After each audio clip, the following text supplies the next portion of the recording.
Welcome back, everyone. This is your host, the DN WhatIf, here with another exciting fanfiction. Today, we're diving into the story of What If Deku Had the Secret Flame Quirk? A special shout out to the original creator, SierraWood. This is the permission statement by the author in written.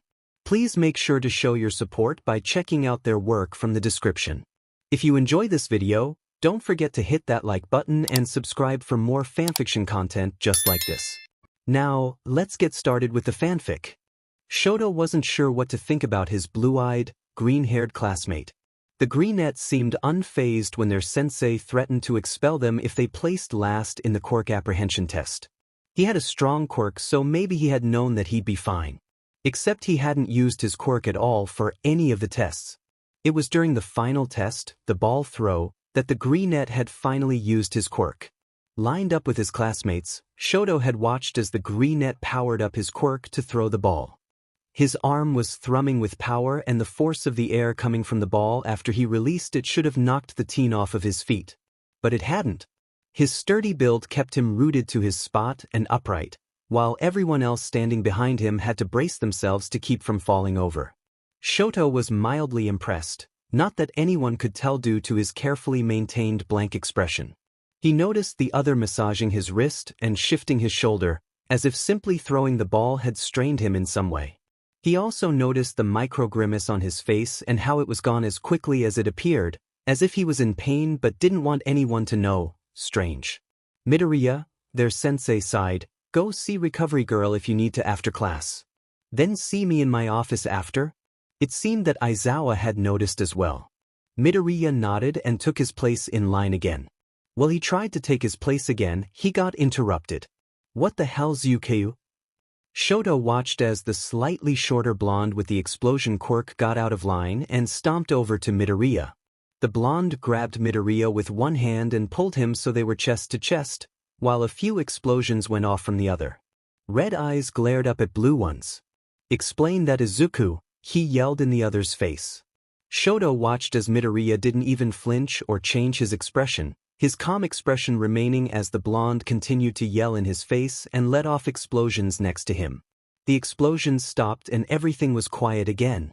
Shoto looked at his sensei and saw that his hair was suddenly defying gravity, his eyes were red, and his scarf was floating menacingly around him. Eraserhead, Shoto's mind supplied him. He heard Midoriya let out an odd whisper of their sensei's moniker. Apparently, he knew who their sensei was too. "Bakugo," Aizawa said plainly, "please let Midoriya go and both of you get back in line." Bakugo growled before releasing his hold on Midoriya and stalked back to his place next to the redhead with the hardening quirk. Aizawa turned and addressed the class next. "It would do well to not make me use my quirk on you," he said, unscrewing the cap on a small bottle. "Gives me dry eye." He then put drops in his eyes before putting the bottle away and pulling out his tablet.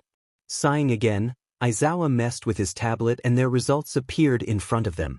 The short purple kid at the other end of the line gasped. Shoto looked for his own name and noticed it was second, just below Momo's. She has always been good at these kinds of tests, he thought.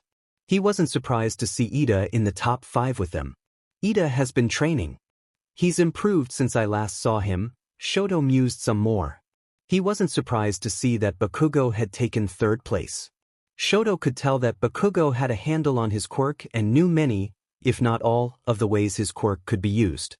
Midoriya, on the other hand, was ranked 18th when he easily could have gotten at least 5th place. Shoto could think of 5 other ways Midoriya could have used his quirk, and 5 more if his quirk was accessible to other areas of his body. So why didn't he? The sighs of relief and cheers from his classmates snapped Shoto out of his thoughts. He blinked and tuned back into what Aizawa was saying. Their sensei had his quirk activated again. His black hair was standing on end, his capture weapon was floating around him, and his eyes glowed red.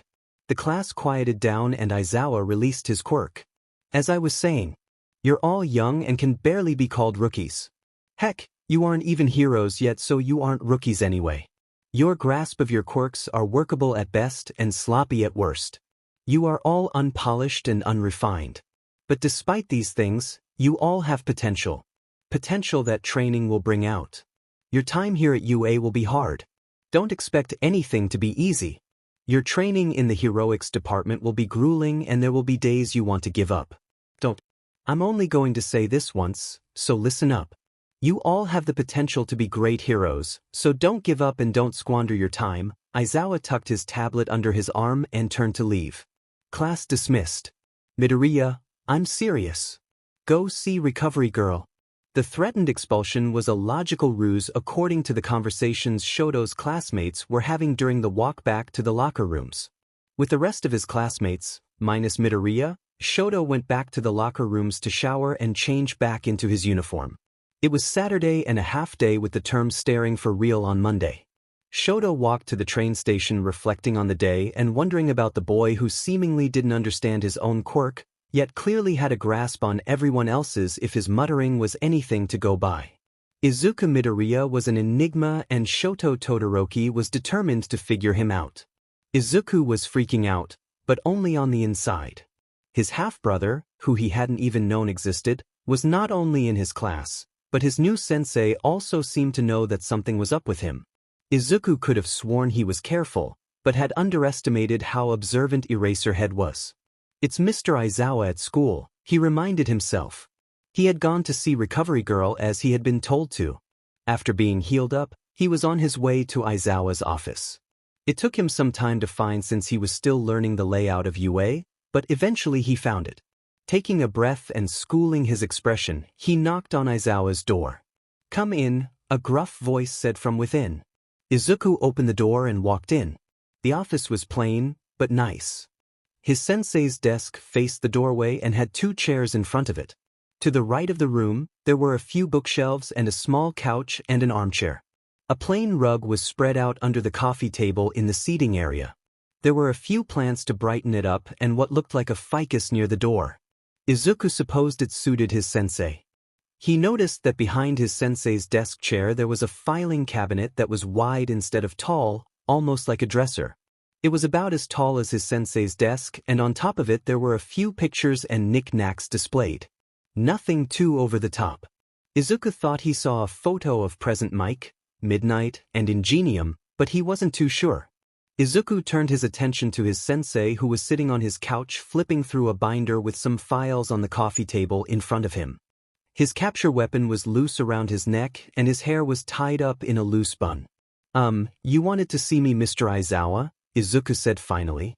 Aizawa looked up and studied Izuku for a moment before closing his binder and setting it on the coffee table. Midoriya, come sit, he said, gesturing at the armchair. Izuku nodded and checked to make sure he closed the door behind him before going to sit down. Consciously keeping his expression calm and his voice even, he asked, What did you want to see me about? It's barely the first day. Aizawa sighed. How was your trip to Recovery Girl? Noting that his sensei avoided his question, Izuku calmly replied, It was good. Apparently, I had a small tear in my rotator cuff, so it was good that I went. Not that I wouldn't have gone, I probably would have taken longer to go is all. I wasn't really in all that much pain, mostly it just felt like a bit of a twinge. Recovery Girl said it wasn't the worst injury she's seen, but enough that she was happy I came immediately. I'll just have to be a bit more careful next time, I guess. He shrugged a little and watched as a hint of weariness entered his sensei's eyes. Izuku winced internally. He had rambled a bit there. Is this the start of a pattern? Aizawa asks carefully. You getting injured from your quirk?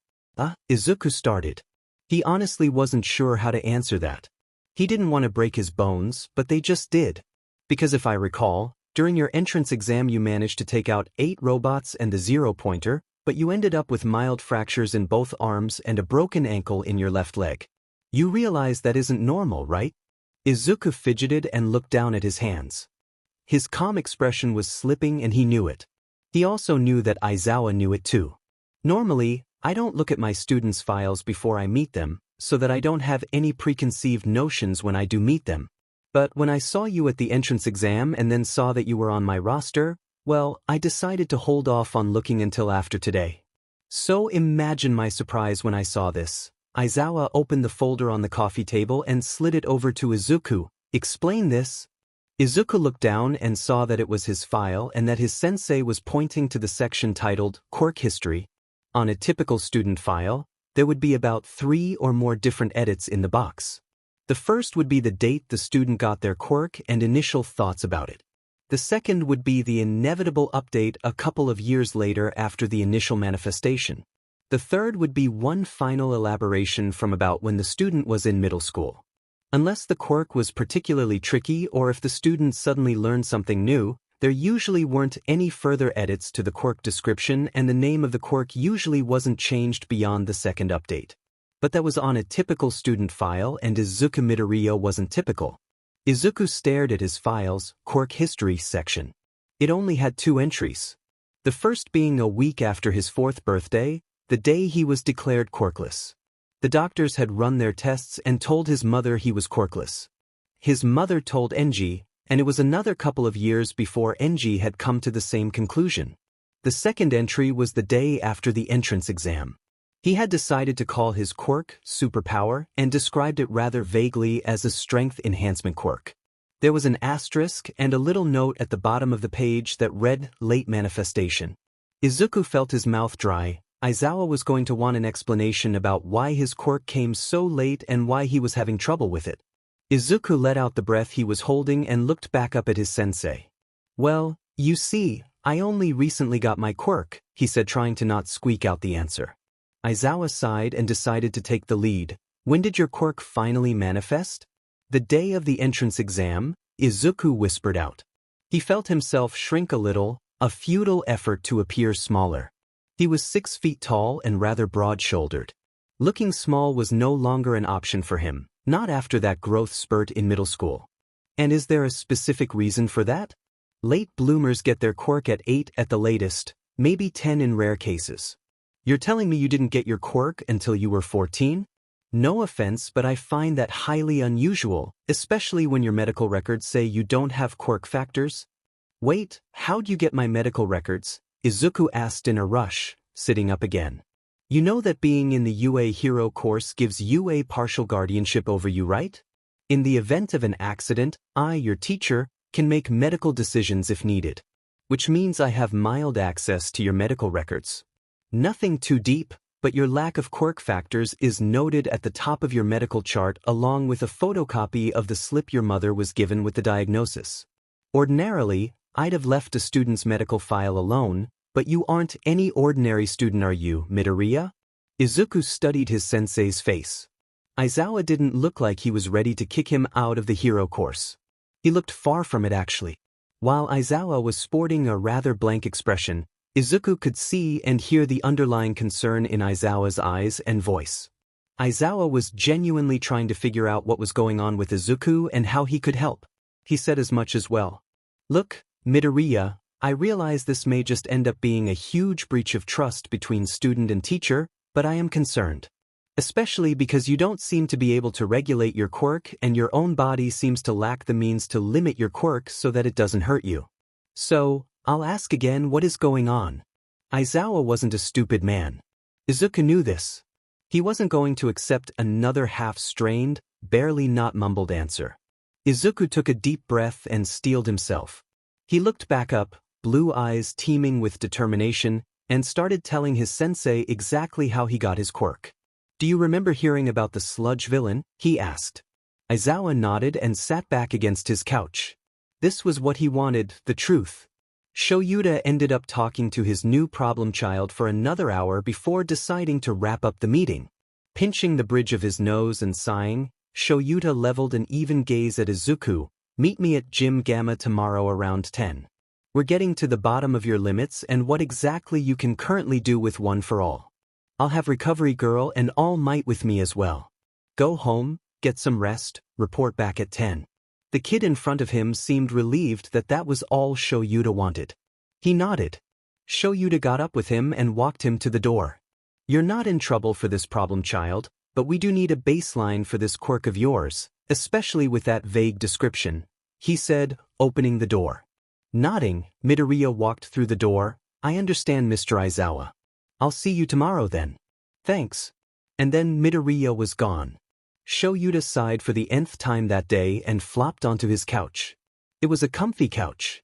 One that Hisashi had helped him pick out shortly after Nedzu had given him his office.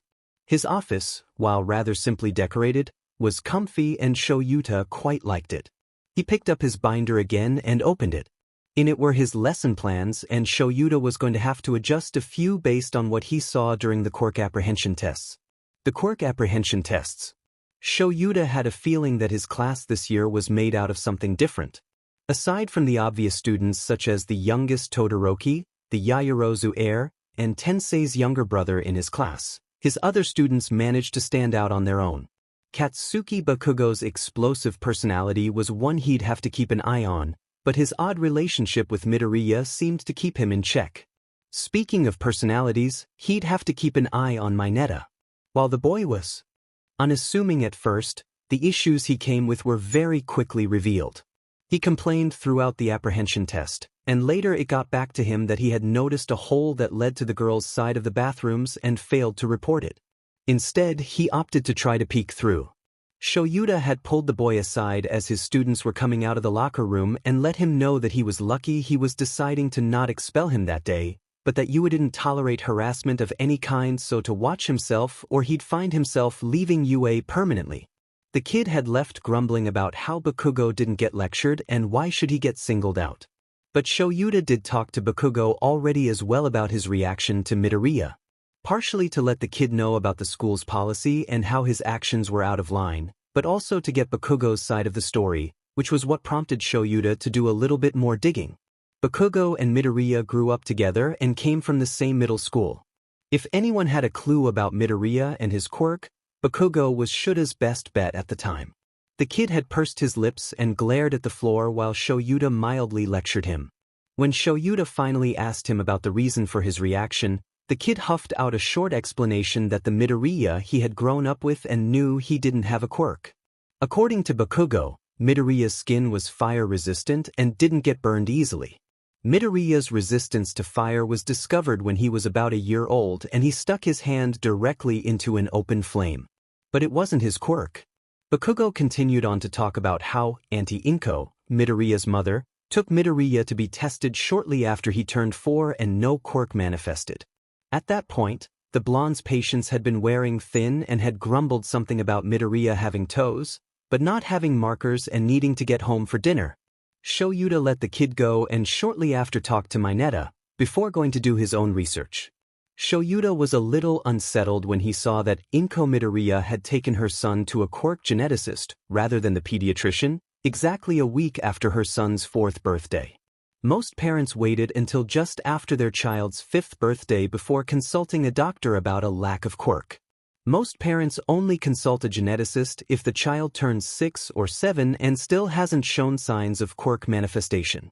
For Inko Midoriya to have reacted so soon and immediately escalated the situation, well, Shoyuta wasn't sure what to think of it all.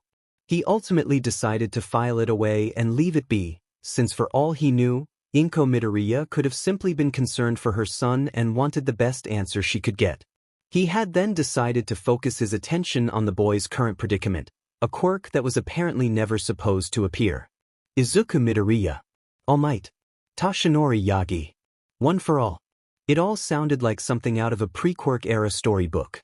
But Shuta's time as an underground hero allowed him to be privy to all sorts of well-kept and well-hidden secrets. The legend of the boogeyman who could take and give quirks for the cost of your soul was starting to sound more and more tangible. Shoyuta shuddered. He'd have to have a talk with All Might about his now-defunct power and what everything meant. But that was for a later date. Right now, Shoyuta still needed to notify Recovery Girl and All Might about his little experiment in the morning, and he needed to get his own list of questions together that would help him form a baseline of Midoriya's power. Shoyuta closed his binder and stretched out his back. He groaned as he got up and walked over to his desk. Even though he didn't have to patrol for the next 2 weeks to get his new class settled, he was still in for a long night. As he opened up his work email, Shoyuta idly wondered if Ken ever had to deal with his own problem children and if there were any in 1B this year. Shoyuta was tired, but what else was new? He stayed up most of the night watching old videos of All Might's fights to get an idea for what One for All could do. It wasn't the most comprehensive look at the quirk, but it was what he had. Shoyuta was definitely going to be having a long talk with Yagi about all of this. But right now, it was coffee time, And then he had to go over to Gym Gamma and game plan with Recovery Girl and Yagi before Midoriya got there. Izuku wasn't quite sure what to expect from the training session today. Aizawa had said it was to get a baseline for one for all, but Izuku was still apprehensive. Aside from working with All Might, Izuku didn't really have good experiences with one-on-one training. But it wasn't going to be one-on-one, not really. All Might was going to be there with Aizawa and Recovery Girl was going to be on standby. It wouldn't be like when he was a kid, right? Memories of 3 years of intense training over breaks that suddenly stopped when he was 6 floated around in Izuku's mind. He remembered the exhaustion, the pain, the heat, and the fear that lasted for 2 weeks, 3 times out of the year for 3 years. He decides to count himself lucky. His half-brother probably had it worse and more frequently. Shaking off the phantoms that threatened to consume him, Izuku looked up at the door to the gym. Well, he thought, best get to it. It's not going to be like last time. He steeled himself and opened the door. Hello. Shoyuta, Recovery Girl, and Yagi turned towards the greeting. Izuku Midoriya was early. The kid had on shorts and a tank top and a gym bag with him. Shoyuta could see the faint remnants of a starburst scar on his shoulder and other fading scars that looked like burns around his arms and legs. Concerning to say the least. Yet another thing to file away for now and find a time later to address it. Problem child, Shoyuta greeted gently. He could see that the kid was trying to look calm and blasé about things, but heard the note of uncertainty in his greeting. He was also gripping the strap of his gym bag a bit tensely. Midoriya looked like he was forcing himself to relax. The calm in his voice sounded just as forced. So, baseline testing, right? What are we going to do? Shoyuta studied him for a moment, then explained, first, I want to know the power output of one for all. Yagi should be able to gauge how much power you're using based on what he's used before. Also, we have some of Yagi's old scores from his UA days so we can compare against those as well. Recovery Girl is on standby in case you break anything. The goal is to find your limits and the best way to prevent you from breaking anything else. We also need to know exactly how much damage you're inflicting before we start group training on Monday. So far you've only used your quirk on yourself and robots, but we don't have any idea how it would affect the body of an opponent. So we'll be checking the amount of damage and if you can regulate output if it's too much for any one person to take. After that we'll go from there. There's a lot of unknowns, I won't lie about that. I did watch a lot of All Might's old fights to see if I could learn more about the power, but it looks a bit different with Yagi than it does with you. Also Yagi. Yagi looked up from flipping through his old UA file. Yes? Must you punch your way out of everything? Shoyuta asked in a deadpan. That earned a small puff from Midoriya, not quite enough to be considered a laugh, but close enough. Shoyuta would take it. I mean, Yagi tried to come up with an explanation, smashing. He looked a bit sheepish and went back to flipping through his file. Shoyuta sighed. Effective, but there are other ways to do stuff. Don't pigeonhole yourself, problem child, be versatile. Midoriya nodded and shifted his gym bag. Go put your bag down and get warmed up, Shoyuta said, gesturing to the benches against the wall. We'll start whenever you're ready. Midoriya nodded again and walked over to the bench. Shoyuta noticed his pace was a little faster than usual and also took note of the sigh of relief Midoriya let out before opening his bag to shuffle through it. There was something about the tall teen, but Shoyuta couldn't quite put his finger on it. Yet another thing to add to his rapidly growing later list. Shoyuta was stunned. According to Yagi, the kid was using roughly 25% of one for all in one arm. According to the equipment that told them the amount of force used on it, that amount of power didn't waver. Before punching the target, Midoriya would activate one for all. Then he'd follow through and once the hit was complete he would deactivate. The amount of power behind each hit never changed. They had taken a couple of breaks throughout so Recovery Girl could heal Midoriya. Yagi came to the conclusion that one for all was regulating the amount of power Midoriya could access, but it wouldn't regulate how much Midoriya was using. Meaning his student could obliterate his arms if he didn't stop after the initial break. Shoyuta shivered at the thought. They needed to find a way for Midoriya to regulate his quirk. Currently, the 4 of them were taking a break. Midoriya was stretching out again, while Yagi was talking to Recovery Girl about something. Meanwhile, Shoyuta was trying to figure out what the next step was. Then, Shoyuta had an idea. Midoriya, come here for a moment. Shoyuta waved his student over. Midoriya had loosened up and relaxed a little bit as the day went on.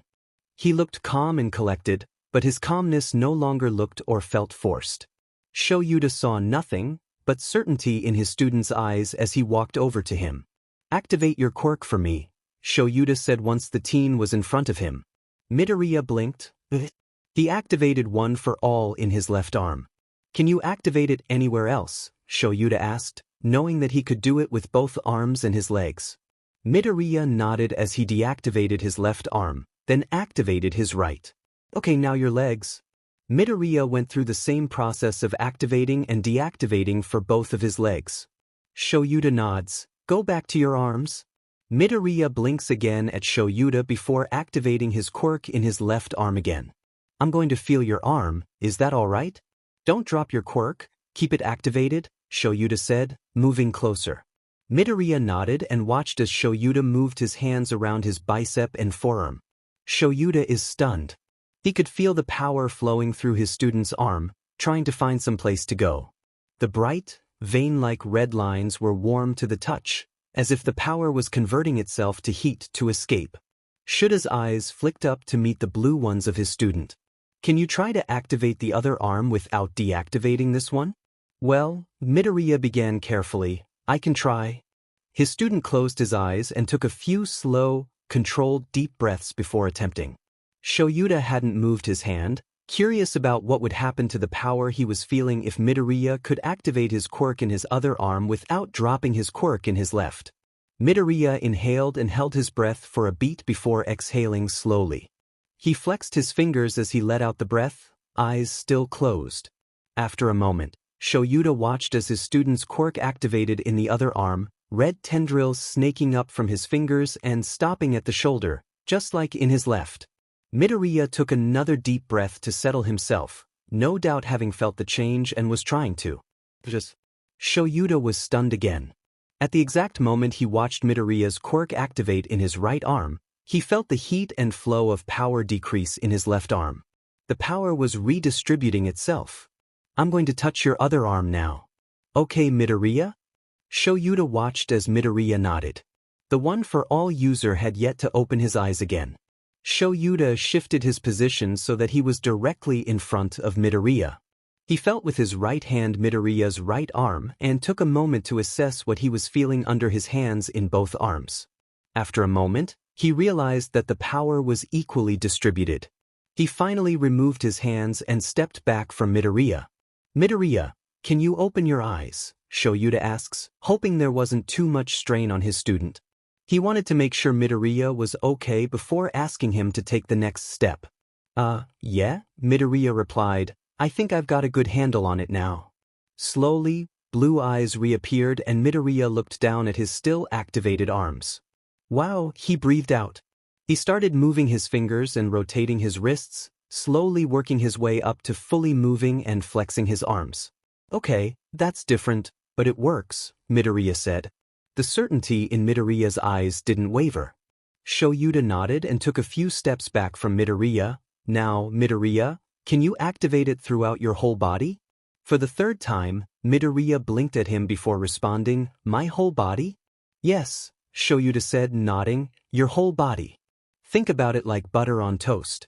Too much butter in one spot and the rest of the toast is dry, so you have to spread it out. Like the egg but with butter, Shoyuta heard Midoriya say to himself. Midoriya deactivated his quirk before squaring up to try activating it again. Butter. Butter. Butter, Midoriya said quietly to himself as he closed his eyes again and started taking slow, controlled breaths again. Shoyuta assumes his student took his analogy to heart based on the fact he was still muttering butters to himself. He shifted his weight and looked over to where Yagi and Recovery Girl were. They had moved closer when Shoyuta had started his little experiment, but didn't want to interrupt. Shoyuta gestured for them to come a little closer. Butter on toast? Yagi mouthed at Shoyuta.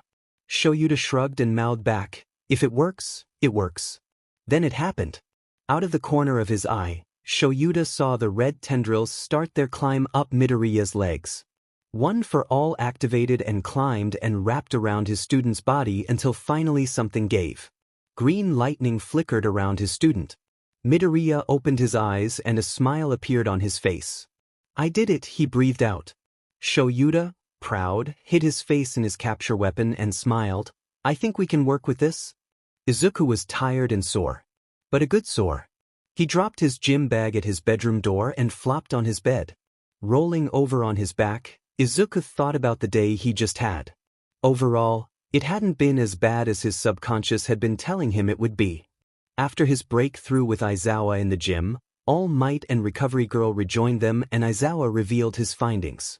After a few more tests, All Might concluded that if his limit was 25%, then activating One for All in both arms divided the power so that he would be using about 12 to 13% of the power in each arm. With One for All spread out over his body, which Izuku was now calling full cowling, All Might supposed he was using about 5% of the power. Recovery Girl wanted to know how he was feeling and if he could move. He had felt pretty good, invigorated to a degree. His movements were quick and fluid and he moved around the gym quickly. He found that he could jump higher and move faster. He figured his attacks would still be fairly strong as well. When he had come back to a stop in front of the group, he powered down. Then he took a moment to get a feel for powering up until he was doing it quickly and consistently. Izuku wanted to know exactly how much damage one of his hits could do, so Aizawa brought out gelatin training dummies that had a bone structure and balloons that represented organs. First, he hit a few with 25%. What the small group had found out was that if he hit in the right spot at 25%, he could do some serious damage that may or may not be life-threatening if not treated within 2 hours. Recovery Girl had simply shaken her head while Aizawa had shot a look at All Might. All Might just looked sheepish. It was determined that Izuku should be very aware and very cautious about the amount of power he was using and start learning how to regulate how much power was released when he activated. Aizawa said he'd make sure to have more of the dummies whenever 1A worked on the technical aspects of their quirks, so that Izuku could work on regulation. With both arms activated at the same time and the power split between them, a solid hit at 12% wasn't life-ending or even life-threatening right off the bat, but it would hurt quite a bit. Izuku had tilted his head at the dummies assessing the damage. Recovery Girl had made a gesture and said the damage was a bit better. Aizawa was still shooting All Might a look and All Might still looked sheepish. Finally, Izuku hit a few of the dummies with full cowling and everyone breathed a sigh of relief. At 5%, full cowling caused a reasonable amount of damage that everyone was comfortable with Izuku using against his classmates. All Might figured that it might be a while before his base power level increased, so it was serviceable for now. Aizawa and Recovery Girl had both agreed. Izuku was allowed to use full cowling against his classmates in training and use his judgment for other simulations such as rescue training and needing to clear rubble. It was a fair assessment, and Izuku agreed. He didn't want to hurt anyone. The goal was for Izuku to be able to use full cowling but regulate the amount of power he was using in the limb in use. If he could concentrate the power and get a flow going easily and efficiently, he'd be more versatile for all kinds of villains and situations without worrying about causing more damage or using excessive force. By that time, the 4 of them had been working for 2 hours and it was lunchtime. Recovery Girl packed her things up and bid them a brief goodbye and left. All Might had brought Izuku a lunch, and while Izuku ate, All Might talked to Aizawa about something. Izuku thought he heard something about heroics class tomorrow but wasn't sure. Aizawa sucked on some kind of juice or jelly packet. Izuku wasn't too sure, while he and All Might talked. It was the first time that day that Izuku thought his sensei didn't look exasperated with his mentor. Izuku would argue that Aizawa actually looked relieved about whatever All Might was saying. Then Aizawa was sighing and nodding, which Izuku wasn't sure how to interpret. Eventually, their short lunch break ended and All Might came over and told Izuku he had to go, but that Aizawa still had a few things to work on him with. So with a quick goodbye, the #1 hero was gone and Izuku had found himself alone with Aizawa.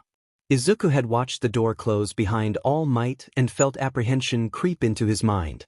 He could feel his muscles start to tense and coil, ready to spring and get him out of there if needed.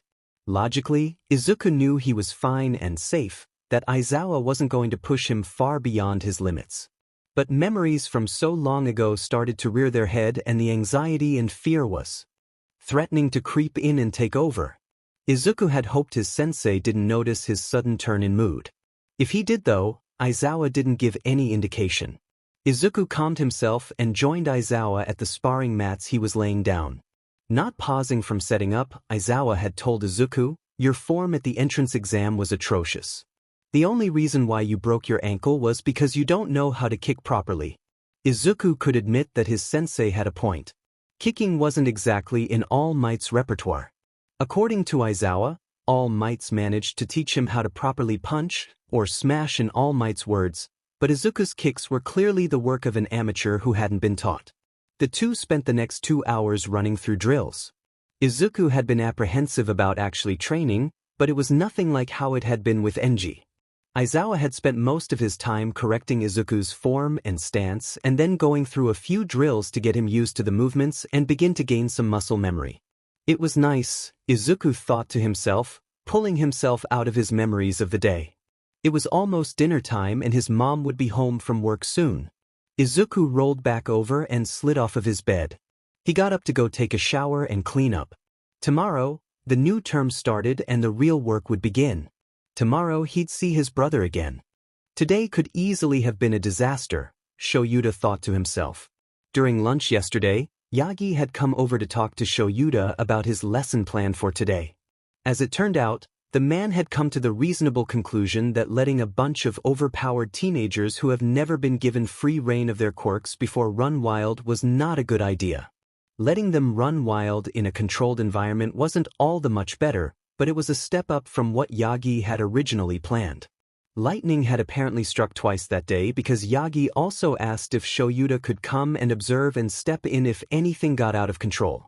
Yagi admitted to not quite knowing what to look out for and take note of and thought having an experienced set of eyes watching as well would help things along.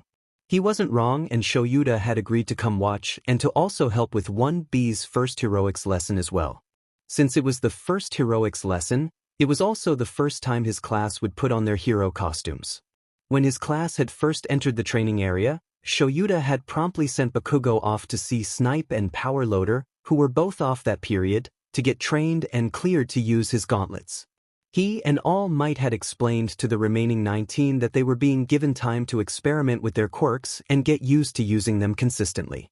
Aizawa told them what was expected of them and that this was mostly for them to have a baseline of what they could do and what they needed to work on. After that, his class was released to do what they needed to. The first 15 minutes of class went exactly how Shoyuda thought it would.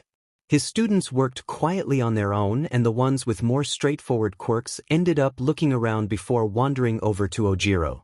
Ojiro was trained in different martial arts styles and had a strong foundation and grasp of hand-to-hand combat. This Shoyuda knew. Ojiro also spent his afternoons and some weekends teaching elementary children at his dojo the basics of karate and judo. This Shoyuda also knew. Of all of his students, Shoyuda trusted Ojiro to know what he was doing when it came to hand-to-hand combat, so he wasn't surprised when Ojiro managed to attract half of the class and start an impromptu hand-to-hand training session. Shoyuda had intended this to happen. Shoyuda knew that Ojiro was more than qualified to lead his classmates through a few different moves and start showing them proper technique. It honestly freed up Shoyuda to keep an eye on some of the more volatile quirks in his class. Which brings him to the minor, yet controlled, chaos he found himself in now. Shoyuda didn't have a clue as to where Hagakure was. He would admit to that being an oversight of his and would figure out how to address it later. Add that to the list. Right now he had to stop Kaminari from shorting himself out again. "Kaminari," he called out, striding over to where the boy had stationed himself.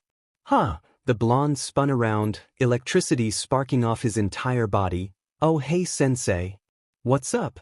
You've overloaded yourself 3 times already in the past half hour, surely you know how to regulate your output," Shoyuda said as he cancelled out the electric user's quirk. Kaminari shuffled his feet and became very interested in the floor. "Well, you see." He trailed off and looked at the ceiling. "I've never actually tried. You know we're not allowed to use quirks at school or anywhere really." Shoyuda nodded and gestured at him to continue. "And electricity quirks run in the family?" But mine is a bit more temperamental than my parents' quirks. So I never really tried regulating output at home. I mostly learned how to bottle it up and then how to expel it so I didn't lose control of it. Shoyuta crossed his arms. What about at school? Surely they helped you with it considering the dangers of it? Kaminari sighed. My schools let me go out on the field about midday when no one was there, so I could release the excess energy. When I was younger, my mom would drive me out to a field on Sundays and let me just have at it. So, yeah, I don't really know how to regulate my output. I can spark off a bit or let everything out. There's not really an in-between. Shoyuta sighed again. I hate to ask this, but I have to know.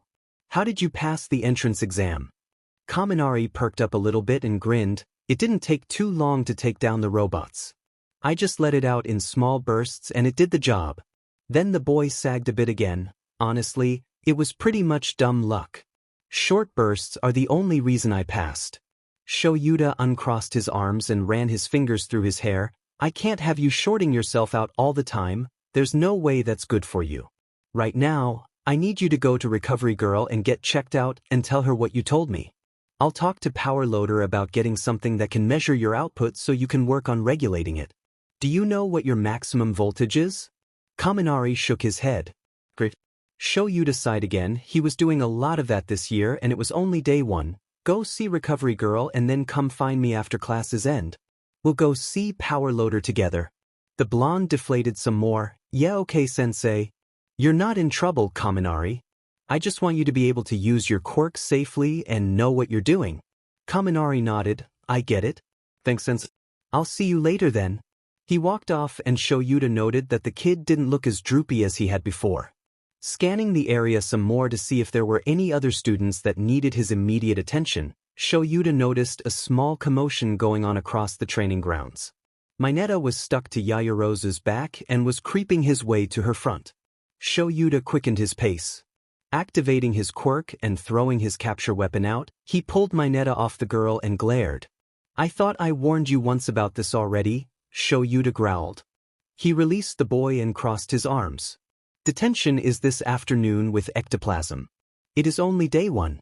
If I catch you again, you'll find yourself in Nisa's office. Now get out of my sight. The purple boy ran off and made himself scarce. Shoyuta took a breath and turned to his other student. Yayarozu, are you all right? He asked gently. She looked up from the ground with wide eyes. Oh, I'm fine, Aizawa-sensei. Don't worry about me, she said in a rush. She slowly unwrapped her arms from around herself. I think I'll go join Ojiro's group. Thank you, sensei. And then she was gone. This class was definitely keeping Shoyuta on his toes. He saw Midoriya working on his power regulation with a few of the dummies from yesterday. The kid was meticulous. He'd hit, stop and assess damages, then make a note in his notebook that Shoyuta didn't have a clue as to where he pulled it out from. Shaking his head, Shoyuta walked off to start circling the area. He had just passed Tokoyami doing something with Dark Shadow, when he finally saw it. A floating glove. It was gone before he could fully register it. I guess she's working on stealth, he mused, continuing on. There was only 10 minutes left of class and while there had been a few hiccups and overall mild chaos, there hadn't been any disasters. Shoyuta was counting himself lucky. Unfortunately, he spoke too soon. The field they were all in froze over and a giant glacier appeared. Shoyuta heard Tenya shout and then a thud as he ran straight into the ice. I think you overdid it there, young. Todoroki. All Might's voice rang out over the now silent class. Shoyuta sighed and carefully made his way over to where his student was standing. His right side was frosted over and his left was encased in ice. Shoyuta was regretting his decision to address the icy left side of his student's hero costume later. Clearly, he should have talked to the dual-toned boy.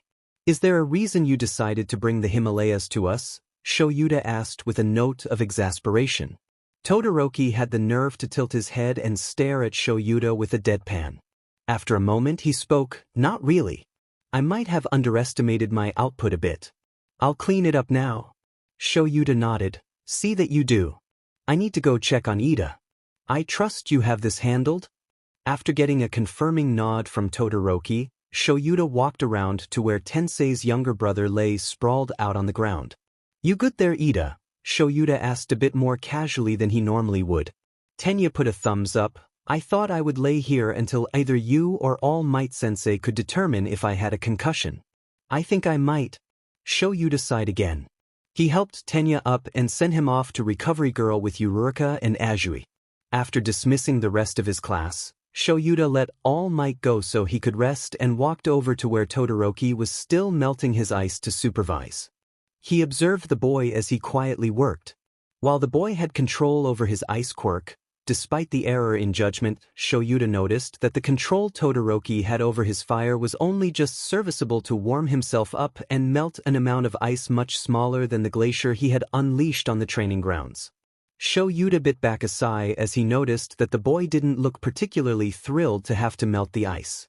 He didn't think the boy was upset about having to clean up his mess as he did so without a breath of a complaint. But if it wasn't the work, then why did he look so put off? Yet another thing to add to his later list. It was getting rather long now. The bell rang and Shuta's class was in their seats in 5 seconds. They were getting better at that and it was only day 2. Today during homeroom, you will be choosing class representatives. "Let me know who you pick before the end of class," he said plainly. "I don't particularly care how you choose, but do keep it quiet." He crawled into his sleeping bag and flopped over behind his desk. His class promptly descended into chaos as he closed his eyes. He was still listening and would step in if anything got out of hand. He hears Tenya suggest an election and a moment later he hears his class quietly writing and getting up to put slips of paper into the ballot box Yaoyorozu created. He felt a nudge a moment later. Sitting up, he opened his eyes to see Yaoyorozu holding the ballot box out to him. Sensei," she started tentatively, "do you mind counting the votes so we know it's fair?" "Yeah, okay," he said, getting up. 5 minutes later, he's writing the final tally on the board and announcing to the class that Jiro and Yaoyorozu would be their class representatives. The cafeteria was organized chaos. A type of organization that Tenya recognized, but didn't fully understand. He found himself sitting with Uraraka and Midoriya again. While Midoriya was rather quiet in class, as well as a rather calming presence, Tenya was surprised to find that the greenette could be quite energetic and got excited when talking about heroes and quirks. If it wasn't for the fact that he knew Midoriya had a strength-enhancing power quirk, he would have thought Midoriya had an analysis quirk. At the moment, Midoriya was talking to Uraraka about Stardust, the Starshine hero, and how she's quite popular with young children as well as older kids. Around them, other students from other courses as well as their own classmates contributed to the hum of the busy cafeteria. Organized chaos that was settling into a relaxed chatter, until it wasn't. The sharp trill of the UA alarms filled the space and panic ensued. Gone was the organization and relaxation. All that remained was chaos. Midoriya had grabbed Tenya's and Uraraka's hands and was pulling them to the windows to get a good look. Around them their classmates and fellow students were panicking and rushing to get to the doors. The flow of students pushed the 3 of them into the hall. Then Tenya saw Midoriya get slammed into the window. He didn't seem hurt but Tenya was concerned. "It's just the press," Midoriya called out. "The press is on campus. There's no danger." Tenya and Uraraka sighed in relief, but around them was still chaos and panic. Someone needs to get their attention, Tenya thought. Then he got it. "Uraraka. Make me float." He held his hand out to the brunette. She managed to slap his hand before she got pushed away and Tenya found himself in the air. Activating his quirk sent him tumbling through the air above everyone's heads. He slammed against the wall and addressed the panicking student body. "Everyone calm down," Tenya shouted. "It is just the press outside. Look out the windows. There isn't any danger. Everyone calm down and return to your classrooms. Our senseis will tell us what to do. I repeat, it is just the press. Let us all calmly go to our classes and present ourselves as proper students of this fine institution." The hallway quickly cleared out after that and Uraraka got him down from the wall. She was giggling as she released her quirk and told him that he had looked like the exit sign. "Well," he said, adjusting his glasses, "at least it got their attention. Come on. Let us head to class as well. Shoyuta was over today." First, The press had harassed his students before school started. His third years managed to forget everything they ever knew about hero ethics. Then, the staff room was out of coffee and Hizashi confiscated his jelly pouches and made him eat a sandwich at lunch. The icing on the cake was the press breaking through the front gates and setting off the alarms. He and Hizashi spent an hour getting them under control and saying no to questions and interviews. The cherry on top was discovering a section of the border wall destroyed by some type of quirk. Nizu and the staff weren't sure what the intruder was after, but they'd be on guard in case something were to happen. Now, it was the end of the day and Jiro was asking if he could make an announcement. "Go ahead, but make it quick," he said, trying to keep just how done he was with the day out of his voice. Jiro nodded and turned to face the class. "While I'm flattered that you all think I'm capable of being the class representative, I think Ida would be better suited for the job. I saw that it was just the press as well, but I couldn't even manage to calm one person down, much less the crowded hallway. So, I'd like to step down and pass the position to Ida, if that's all right with the class." "Hell yeah, Ida was great today," Kirishima called out. "Emergency exit Ida," shouted Kaminari. The rest of the class added in their own affirmations and Ida got up and accepted the position. Shoyuta resisted the urge to roll his eyes. "Very well, Ida, you're the class rep with Yaoyorozu." And with that, the bell rang and the school day was over. In hindsight, Shoyuta wonders if they should have seen the USJ coming. But there was no way of knowing that it was a copy of the schedule that was stolen. Everything had seemed in order yesterday afternoon. Even Nizu thought things were fine. Clearly, they ended up being wrong. But at least his kids were okay. Physically at least. He hoped they'd all talk to someone if they needed to. Sighing, Shoyuta laid his head back on his pillow in the hospital. He'd make sure to mention it in class tomorrow. He also had a feeling he'd need to talk to All Might based on some of the things Shigaraki was saying. Just add it to the list, he thought. He felt a hand squeeze his. Right, Hizashi was there. Shoyuta had almost died. But his kids were safe and alive, so it was worth it. Tenya wasn't sure how to feel. The day had started out fine. He and his classmates arrived at the USJ. His class had been excited to finally start doing some hero training, but it got cut short when villains appeared. He had watched as Aizawa-sensei immediately jumped into action, leaving 13-sensei to get them to safety. They all ran for the exit, but then the warp gate appeared in front of them. Everything happened so fast. Bakugo and Kirishima had leapt at the villain with hardening and an explosion, but then, everything was suddenly purple and foggy. Tenya had grabbed his classmates that were closest to him and got them outside of the purple fog. By the time it cleared though, most of his class was gone and only a few of them remained with 13. 13 had told him to run. His classmates backed him up and reassured him that he wouldn't be leaving them behind. Unfortunately, the villain knew what they were planning and attacked. 13. They were lucky to be alive. Both of his senseis were. But it had been awful to keep running when behind him he knew 13 was injured. But his classmates had worked hard to clear a path for him to get out the doors and get help. So that's what he did. Tenya was grateful that he ran into All Might first. If anyone could help his class, the number one hero could. When he finally ran into another teacher, at this point he doesn't even remember who, the teachers rallied everyone together and they got back to the USJ almost as fast as Ida had run. The sight they were all greeted with though. Aizawa-sensei was passed out on Kirishima's back with Azui hovering nearby in case the redhead needed help. Sato and Shiro were supporting 13 and Mineta was off to the side crying and looking like he was trying to ignore everything happening around him. In the plaza, Midoriya had a hand in front of his face. He had looked terrified and Ida had a strange feeling in his gut that something bad was about to happen if someone didn't help. Thankfully, Snipe shot the hand and then fired off shots in another direction. He and the rest of the class later found out that Kaminari's life was being threatened by another electricity user and Jiro and Yaoyorozu had been given an ultimatum. They almost lost students as well. Tenya closed his eyes and took a deep breath.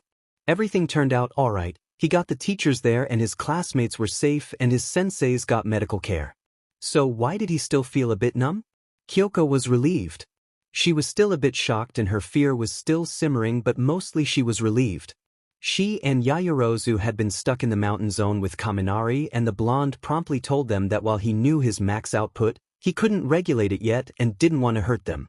She hadn't realized that his quirk was so tricky and kind of felt bad about laughing when he shorted himself out so many times during training yesterday. But he managed to be useful to his own surprise. Yet another thing Kyoka realized about the electric ray of sunshine. His confidence was mostly an act and he didn't actually see himself as useful. Kaminari acted as a human stun gun until Yaoyorozu covered herself and Kyoka with a heavy insulation sheet. She and Yaoyorozu could hear the screams of the villains as they got shocked by Kaminari's full power. Then there was silence. When they peeked out from under the sheet, Kyoka saw Kaminari shorted out and completely out of it. It was different this time in the middle of battle than during training. It wasn't as funny this time. She was scared for him. They thought they were safe. They thought he managed to take out all of them, and now Kyoka and Yaoyorozu just had to make sure he didn't wander off into more danger. They were ready to just wait it out until someone came for them. When the electric villain grabbed Kaminari and gave Kyoka and Yaoyorozu an ultimatum, Kyoka thought that was it. She thought all three of them were going to die right there, only 3 days into their hero training. Then the villain collapsed and the coherent two of their trio saw that he had been shot. Relief had flooded Kyoka. Snipe had taken the villain down from such a long distance and Kaminari was safe. Ectoplasm and his clones secured the villains once everything at the entrance and plaza had calmed down. Kaminari was slowly coming to himself by the time they rejoined their classmates. Shoto thought Midoriya had been calm, almost too calm, when faced with almost certain death. Midoriya only reacted and didn't flinch from Shigaraki's final attack. When he jumped in for a moment to help fight the recovered villains, he dodged and countered attacks with a sureness that only came from having experience. Shoto found that interesting. Midoriya was quite comfortable dodging and countering attacks, but seemed to struggle with remembering that he could go on the offensive. He thought back to training the day before. Midoriya had decided to work alone away from everyone. Shoto had watched him hit and checked the dummies Aizawa had brought out from storage. Midoriya had revealed on Monday that he and Bakugo had grown up together and had always been classmates. The explosive blonde was, well, explosive. While Midoriya seemed to keep Bakugo's temper under control, Shoto couldn't help but wonder what it was like growing up around him and his explosions. The blonde was loud and brash, but his quirk control was among the best in the class. Right on par with Shoto's control of his ice. Shoto wondered about how Bakugo got that control. Shoto noticed a telling starburst pattern on Midoriya's shoulder in the locker rooms on Monday before heroics. Maybe Midoriya learned to dodge from growing up with Bakugo, that had to be it. Shoto learned to dodge because of Endeavor. Endeavor's training was hard and brutal at times, all the time, his mind supplied. Shoto learned how to dodge before he learned to attack. Endeavor hadn't liked that at all and said only weaklings dodged. Shoto shuddered and abandoned that train of thought heading towards memories he'd rather forget. That's how Shoto dealt with things. If you didn't think about them, they couldn't hurt you. He'd be using that same technique when thinking about today when he, his classmates, and senseis almost died. Katsuki felt like his skin was crawling. He managed to keep it together while the police talked to his class and while changing out of his hero costume, but his grip on the panic and anxiety threatening to take over was slipping. Cementos was supposed to keep an eye on their class. He had already said the class was being given the rest of the afternoon off, but that they needed to stay until the last bell. Something about making sure they were processing and if they'd be okay to go home. Katsuki took it as his chance to leave. He shook off Kirishima's hand on his shoulder, just barely registering the redhead's question about where he was going. Gotta see Izuku, he muttered, pushing past Kirishima and going out the classroom door. He was on autopilot at that point. Katsuki reasoned that Izuku hadn't been that injured and would be somewhere in the medical wing at UA and not in the hospital. Finding which room he was in would only take a few minutes. UA had 5 recovery rooms in addition to Recovery Girl's office. This was so students and the occasional staff member could recover after treatment without being bothered by the next person who needed healing. Izuku was bound to be in one of those rooms, he just had to find the right one. Izuku happened to be in the first room Katsuki tried. Izuku, Katsuki breathed out. He looked at his childhood companion. No, he's my friend, can't deny it anymore, Katsuki admitted to himself. He looked at Izuku and saw that the other teen was awake and sitting up. He looked fine and completely healed. Izuku turned when he heard his voice, Kakin. I'm fine. See. The greenette opened his arms up to gesture that he was fine. Katsuki took that as his cue to fling himself, carefully, across him. He buried his face in the crook of Izuku's neck and shoulder. He gripped the fabric of his shirt. Then, he let go of the fragile hold he had of his emotions. He cried. Katsuki sobbed against Izuku for 10 minutes. He vaguely registered Kirishima entering and he couldn't bring himself to care. He felt Izuku wrap his arms around him and thread his fingers through his hair, trying to offer some comfort and to let Katsuki know he was there and still alive. Finally, he was spent and stopped sobbing. I almost lost you, Izuku, Katsuki gasped out. His tears had slowed down and he was finally starting to not shake. Damn it, Aizu, Katsuki said, tightening his grip, don't scare me like that again. You've always been there, you damn nerd. You almost stopped being there. His breathing started to get ragged again as his tears started up again. You almost died, Izuku. I almost watched you die. I'm sorry, Kakin. He heard Izuku murmur in his ear, I'm alive though. I'm okay. I'm not leaving you. Izuku was definitely relieved. His classmates were okay. 13 and Aizawa were both expected to make a full recovery. All Might was alive in a separate room. Most of the villains had been captured, including the one called Nomu. Izuku was relieved.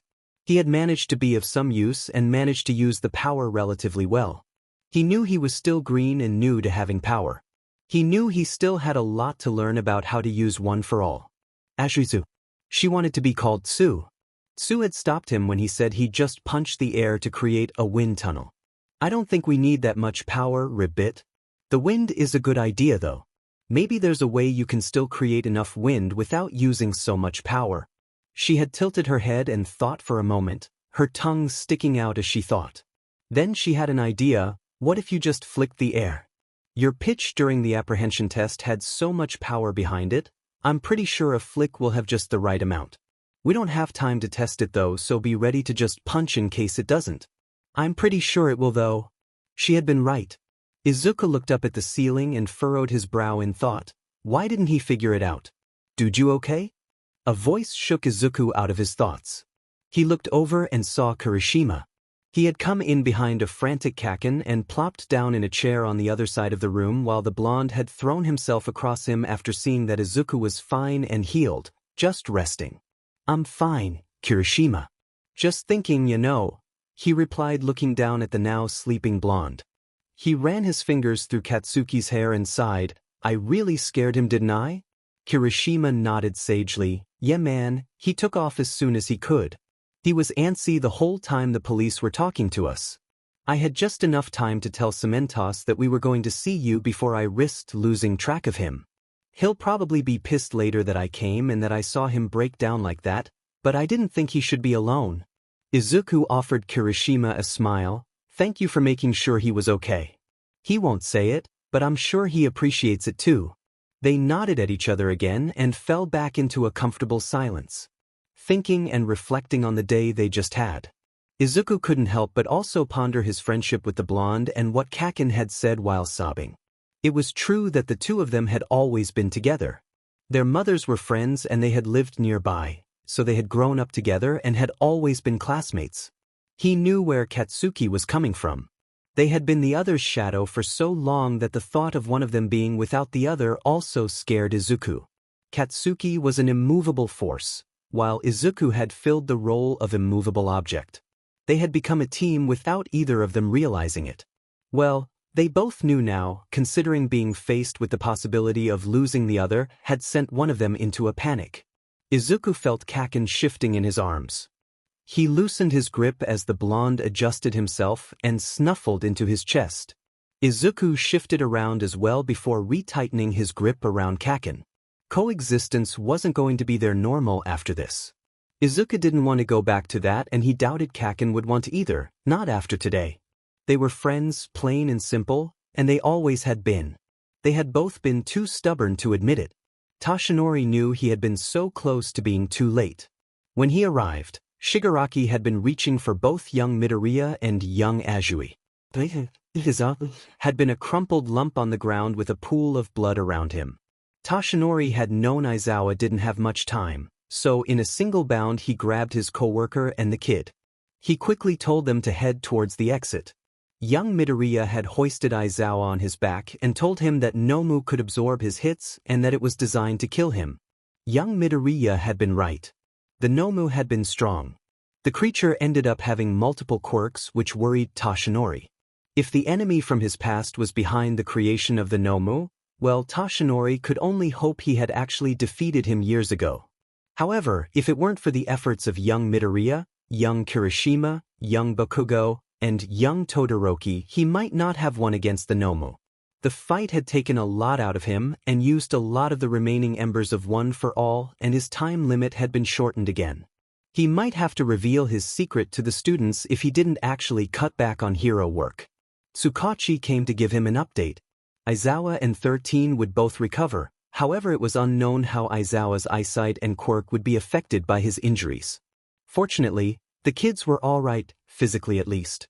Young Midoriya had only broken or fractured a few bones.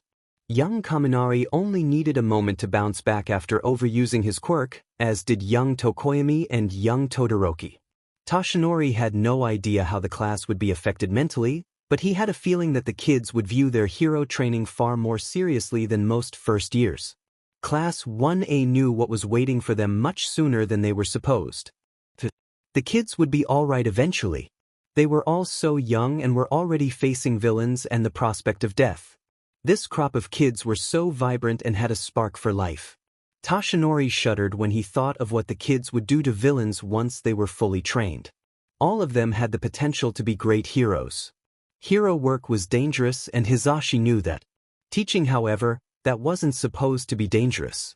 At most, his husband was only supposed to come home from UA with a mild injury that had already been healed by Recovery Girl and a story about how a student lost control of their quirk or was reckless with it.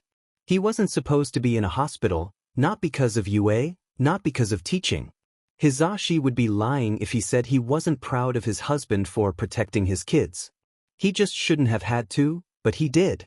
When Hisashi got to the USJ with the other teachers, he had to walk right by his husband. His husband, the love of his life, his show, draped across Azui and Kirishima. Hisashi had learned their names later and vowed to pull them both aside to thank them for making sure Shoyuta would be okay. Hisashi had barely registered that Snipe had discharged his weapon and instead had taken in the scene in front of him. All Might was doing his best to fight the Nomu, but he looked almost spent. Midoriya was fighting nearby, ready to jump in if All Might needed help, but had also looked utterly exhausted. Todoroki was still going strong, but his right side had been frosted over and Hisashi could see the puffs of cold air coming from him.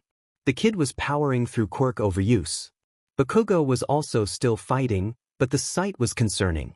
Despite the kid being drenched in sweat and sweating profusely, his explosions were progressively getting smaller and weaker and the time between each explosion was getting longer.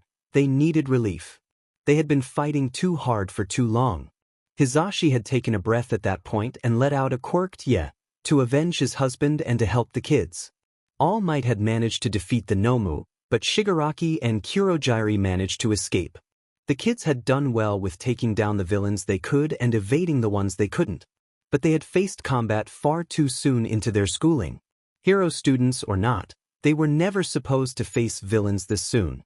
Once Hisashi saw that his co-workers had the situation handled, he rushed over to Azui and Kirishima and relieved them of Shoyuta. Shoyuta was barely awake by that point. He had been forcing himself to stay awake in case he was needed, not that he could do anything, but the thought was there. Hisashi just smiled down at him and told him he could rest easy now, and that the kids were safe and the villains defeated. Hisashi will never forget the feeling, nor the sight, of his love finally letting himself pass out. Shoyuta had whispered out an "I'm glad" in response to the kids being safe before going completely limp in Hisashi's arms. Hisashi rushed him out to the waiting ambulance and kept telling himself that Shoyuta would be okay and that he wasn't dead, just passed out. The ride to the hospital and then waiting for news had been agony. But eventually the doctors told him Shoyuta was out of surgery and stable and that he could go back and see him. Following the nurse's directions, he made his way down to Shuta's hospital room. He breathed out upon entering. His husband was wrapped from head to toe in bandages and looked like a mummy. Calmly, he moved closer to the hospital bed, grabbing the spare chair in the room. He sat down and his hand reached out to grab Shuta's. He started crying, doing his best to keep his quirk from activating. I almost lost you. But I'm also so proud of you. The kids are alive. You'll be okay. They sat like that for a while, with Hisashi clutching Shuta's hand and crying and Shoyuta slowly waking up. Everyone was alive and everyone would eventually be okay. Minoru was not okay. Minoru was done. Done with UA. Done with the hero course. Done with becoming a hero in general. Being a hero was not worth it, that's what he learned today. Nearly dying, nope, he was not about that life. The fact that none of the girls liked him or would talk to him made being in the hero course not worth his time as it was. But the attack during class was just icing on the cake. Minoru had decided to go to UA and join the hero course to get girls. Girls liked heroes, so why not become a hero student? Too bad the girls in his class were all prudes. As soon as they were released, Minoru had called his parents and they agreed, leaving UA and the hero course and going far, far away from All Might and UA would be the best course of action. The paperwork for his withdrawal was processed that afternoon. It was still early in the year for most schools and his family had money, so getting into a different school would be easy. Minoru decided he'd shift his focus to a business course. Girls liked money and the business sector didn't deal with nearly dying on a daily basis. So he'd transfer to a business course at a different school that didn't have a hero course and didn't have heroes that were teachers, and that was far, far away from UA. Maybe he'd go abroad and leave Japan altogether. One thing was certain, Minoru wanted nothing to do with Class 1A and nothing to do with UA any longer.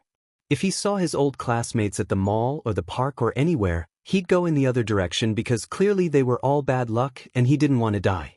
Minoru Mineta was done and gone. Friday, 2 days after the USJ attack. Mineta was gone. The girls all sighed in relief at the news and the boys just nodded sympathetically. It had only been 3 days and the boy had already made enemies in 1A. Shoyuta didn't even have to hide his amusement behind his scarf considering he was still wrapped head to toe in bandages with just his eyes and nose showing. He sighed and continued on with his announcements.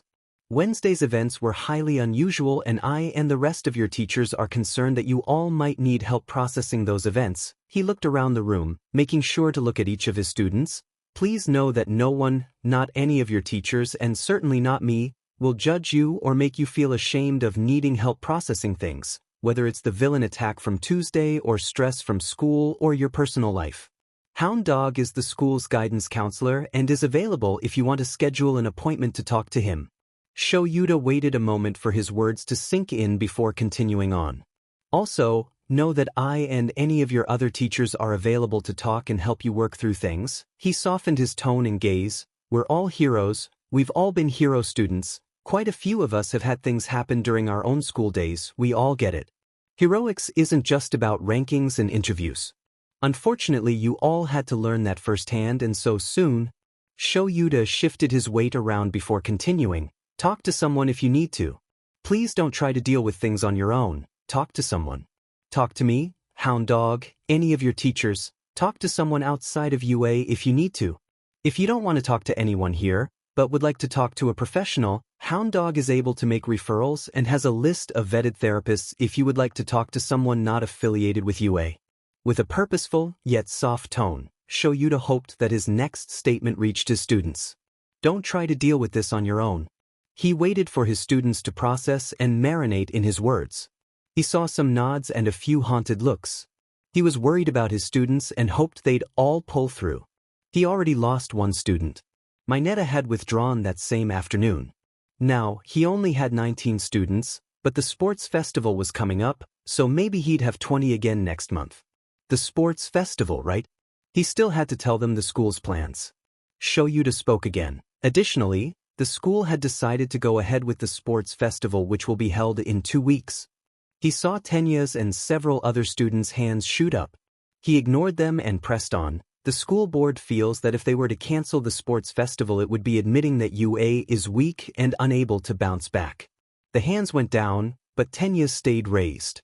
Security will be increased, we'll have local heroes here as an added security measure as well, and anyone who does not wish to participate won't have to. Again, Shoyuta made sure to look at every one of his students. Please remember that the sports festival is televised and people will know your names and faces afterwards. But also know that the sports festival is a great place to get scouted and to get internship offers. I'll talk more about internships after the sports festival. He paused again to let his class ruminate on what he just said. Tenya had finally put his hand down. To those who do not wish to participate, know that not participating won't hinder you in getting an internship, he said when he was sure he had their attention again. UA has a list of 40 pre-approved agencies that take interns that you'll be able to choose from. Think carefully about your decisions. I don't need an answer until next week. That's all I have for today. Feel free to quietly talk amongst yourselves. His announcements done, Shoyuta then crawled into his sleeping bag and monitored his class as the volume raised and settled to a moderate chatter. Izuku was excited but also worried. The sports festival would be a great time to let the world know he was there. He had a feeling All Might would say the same thing. But he had to get his power regulation under control. He knew what One for All could do now, ever since he used the power during the attack and saw exactly how much damage he could deal. Izuku had leapt at the Nomu and had attacked instinctively. His right arm had been fully powered up with One for All without Izuku thinking about regulation. Even though the Nomu hadn't been fazed by the hit at all, the wind, force, and change in air pressure as his fist connected with the creature was eye-opening. Tsu had definitely been right to suggest that he use his fingers to flick instead of using his whole arm during their escape. Why didn't I think of that in the first place? Izuku asked himself for the nth time. He had been studying quirks and heroes for years. Figuring out how a quirk worked and different ways it could be used was Izuku's bread and butter. He had a shelf full of notebooks at home to prove it. So why hadn't he figured out the air blasts on his own? Izuku shook his head. He decided that his lack of creativity was stemming from having to adjust so quickly and focusing on power regulation instead of other ways to use it. Izuku is grateful to Tsu though. She had given him a way to have a ranged attack that was safe enough to use against his classmates. The finger flicks caused strong air blasts that were enough to slow most of his classmates down or even knock them around a little bit. It was a move that he'd be able to use in the sports festival. After all, fighting for his life against villains was one thing, but a friendly fight against fellow UA students was another. Izuku decided that he was going to buckle down and start seriously working on regulating the power when he's physically attacking. He doesn't want to hurt anyone. Looking over at Uraraka and Ida, Izuku gets an idea. Hey, Ida, Uraraka, Izuku gets their attention. How do you regulate your quirks? Ida, you don't start out at full speed, right? You build it up. Is that something you thought about when your quirk manifested, or is it more innate? Uraraka, how do you keep your targets from floating off? The ball during the apprehension test just kept going up, but when I see you practicing in the gym and at the entrance exam, things stopped after a certain height. Izuku blinked and widened his eyes. Actually, how does your quirk work? Are you adjusting the mass of the object so that it floats? Or are you adjusting the gravitational constant on just that object? Could you make something heavier? Izuku pulled out his notebook and waited for his friends to respond. His own issues with the power could wait. He had quirks to work out.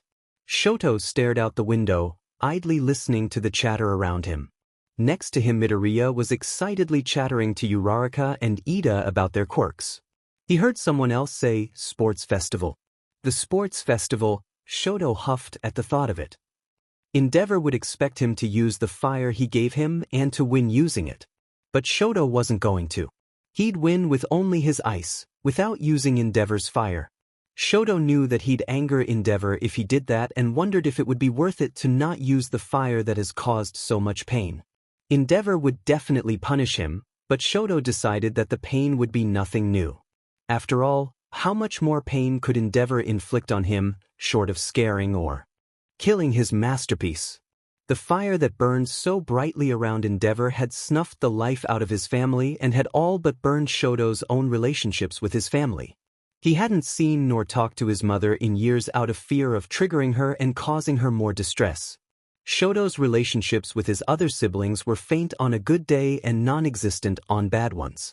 Endeavor had separated Shoto from his other siblings when his quirk manifested and told him that he was more than they ever would be.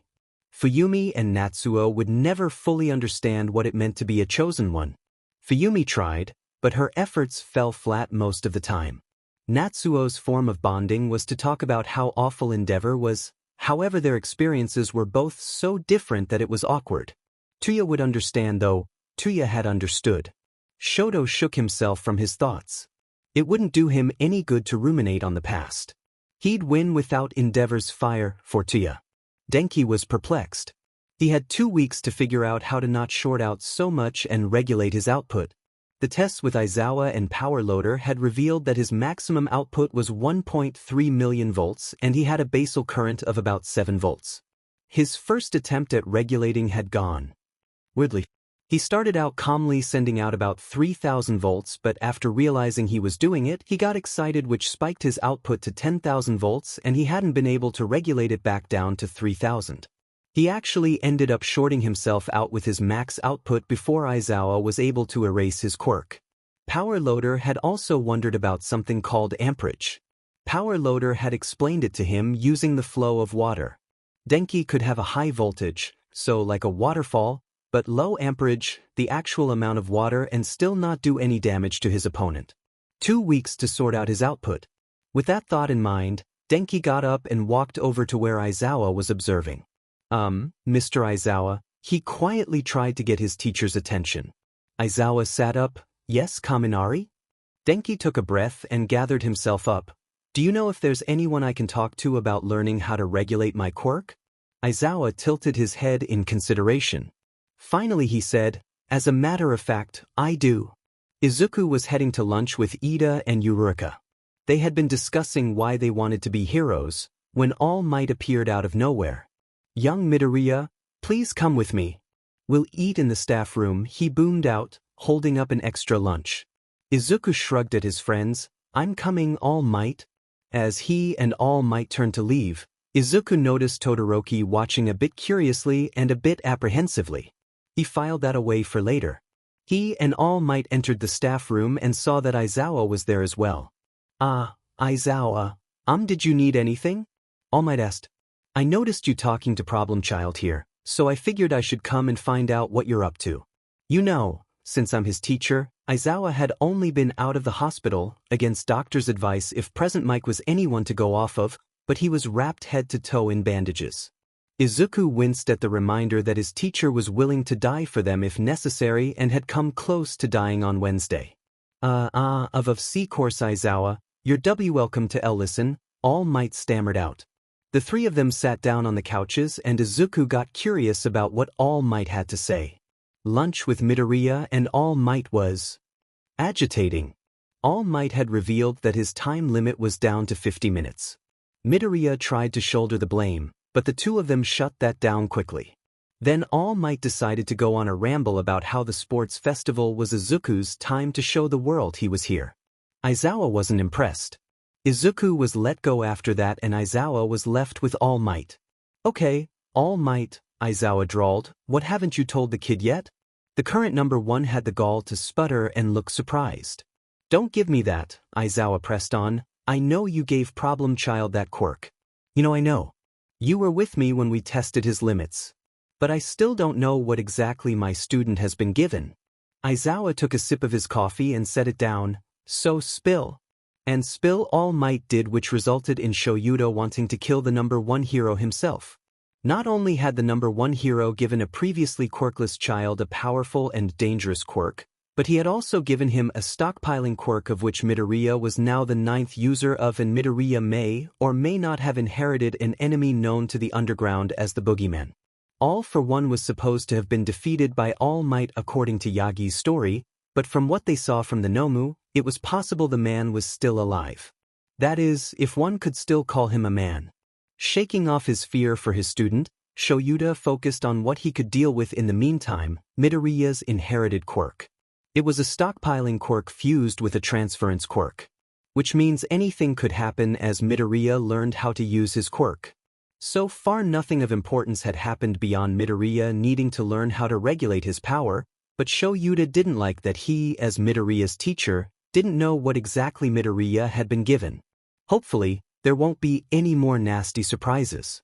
Shoyuta was expecting there to be more, but one could hope.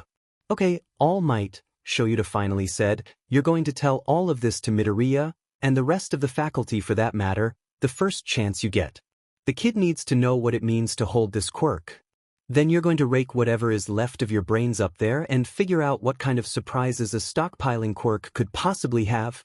All Might looked sheepish and nodded. Shoyuta sighed and pinched the bridge of his nose. Just get out of my sight. He'd never seen All Might move so fast in his civilian form. There was a commotion in the hall as classes let out for the day. Katsuki was still a bit frayed emotionally, so when the classroom door opened to a bunch of extras gawking at them, he felt himself go on guard. He knew he wasn't being too rational, but he figured he was allowed some irrationality after he and his classmates and teachers nearly died. You are blocking the exit. This is a fire hazard. Please move away from the door so we can leave our classroom.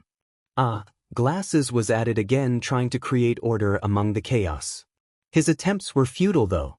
Relax, Glasses, he heard himself speak, they're just here to scope out the competition.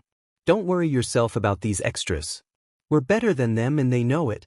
Katsuki turned and was about to make his way through the crowd when he felt a hand grab his shoulder. He reacted by grabbing the hand's wrist, spinning around and pulling his other hand back, getting an explosion ready. Then he registered what he was looking at. In front of him was a boy in chrome. Katsuki scoffed and released his hold and came out of his defensive position. You shouldn't grab people who have been recently attacked, he said matter-of-factly. You shouldn't be grabbing people in general. You're lucky I didn't attack and ask questions later. Then he heard clapping. Well done, good boy. A mousy-looking blonde guy stepped up beside the chrome guy. He put his hands in his pockets and posed. You should keep a tighter leash on your dog, 1A. Seems like it doesn't know any manners. The other. Blonde smirked. Katsuki growled and narrowed his eyes. We're from 1B. We heard you faced some villains and wanted to find out if that was true. Seems like you lot are just a bunch of arrogant assholes who look down on the rest of us. Such a disappointment, the blonde shrugged. Kamen Tetsu, clearly there's nothing to see here. The two turned and were about to leave when Katsuki spoke again. You're wrong. The 1B students turned. Oh, am I? The blonde intoned. Katsuki looked at the ground, clenching his fists. You're wrong about us. It's true. We faced the villains. We fought villains. Katsuki looked up and met their eyes. But you don't have the right to call us arrogant. We didn't ask to be attacked. We didn't ask for all of this attention. On Wednesday, myself, my classmates, our teachers, we fought for our lives. Aizawa was so close to death, but he didn't die. He was carried off the battlefield, bloody and barely conscious by them. He pointed at Azui and Kirishima. Katsuki shifted his finger to point at Ida. He ran for help. He didn't want to leave us, but him running for help is the only reason why any of us are still here for you all to gawk at. Katsuki took a breath and started again calmly. We fought for our lives.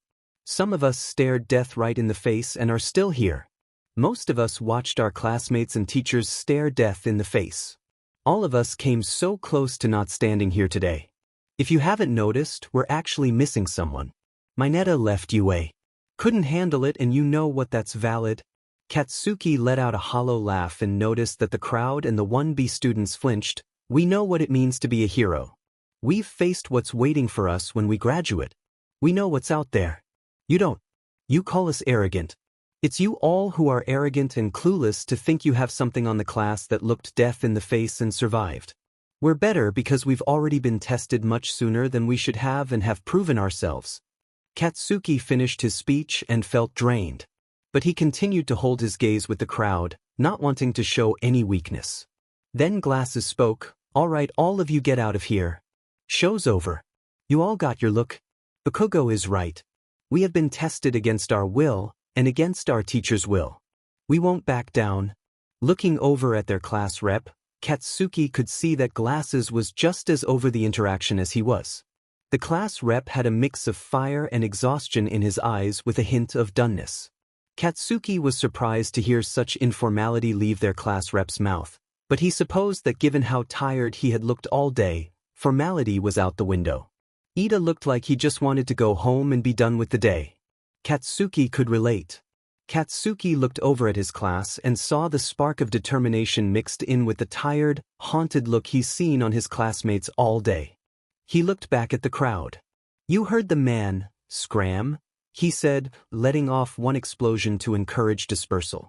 A moment later, the hallway was empty and only his class was left. "Dude," he heard a voice to his side speak up, "thanks man. That was so manly." It was Kirishima, the redhead that seemed hell-bent on being his friend.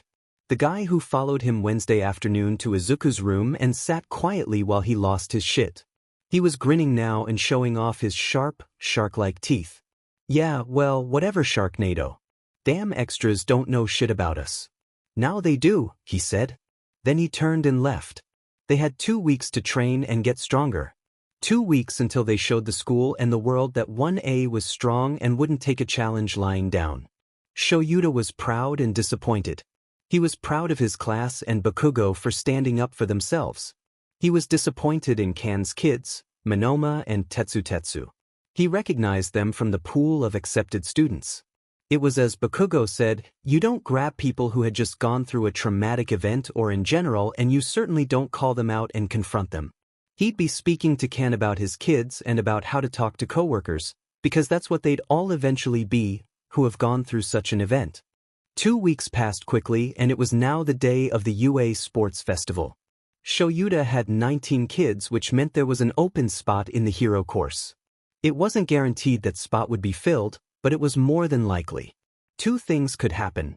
A student from another course could show potential and be moved straight into 1A, or a student from another course could show potential but be a better fit in 1B than 1A. Shoyuta would be paying attention to the general education students as well as a few from the other courses, and he'd be taking note of some of the 1B kids to see if any of them could fit into his class.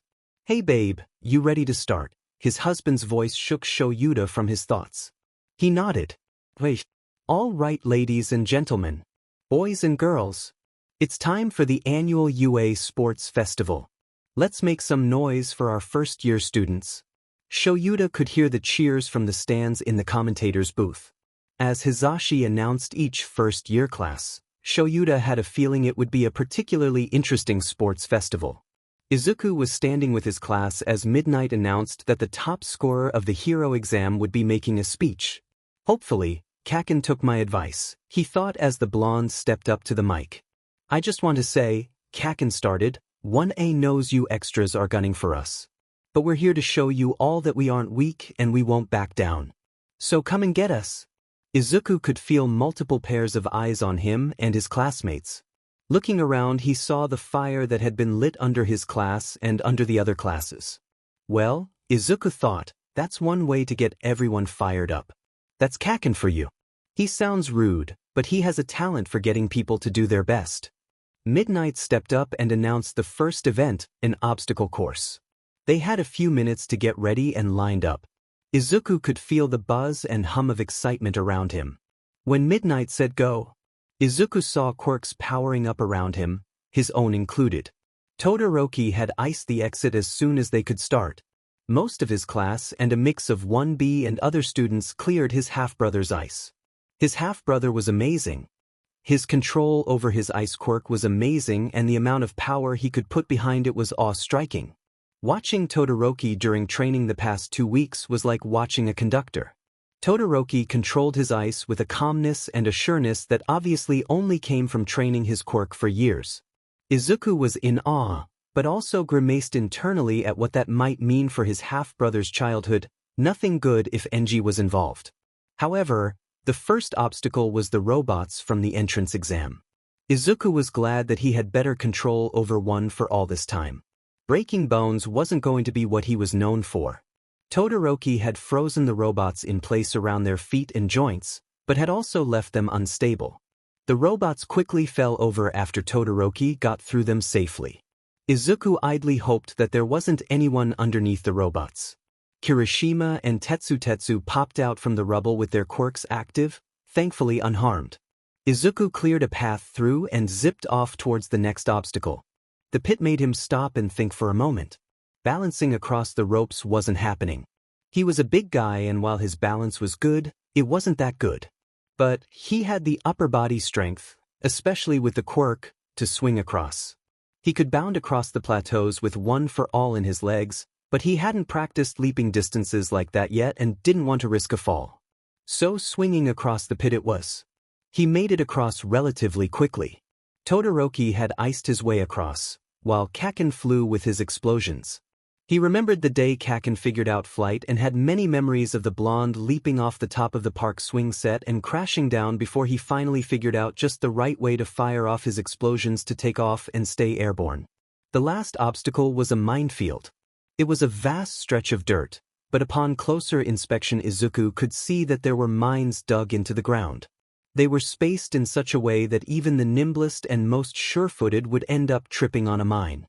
Todoroki was still skating his way through with his ice, and Kakin was catching up to him in the air. Izuku sighed and assessed the situation. He towed one of the mines and watched it go off unfazed. They weren't as powerful as Kakin's bigger explosions that Izuku was used to, but they were powerful enough to knock the average person back. Did he just watch the explosion? He didn't even flinch. "Eraser, what is going on with your kids?" Mixed commentary could be heard from the course. He wasn't able to hear his sensei's response, but figured it might have been that he had grown up with Kakin or that he just wasn't easily shaken. Izuku shrugged and powered up one for all in just his legs and took off running. He heard the explosions from the mines going off behind him. After all, the mines don't have any effect if you're faster than them. He saw Kakin and Todoroki up ahead, half running and half fighting each other for first.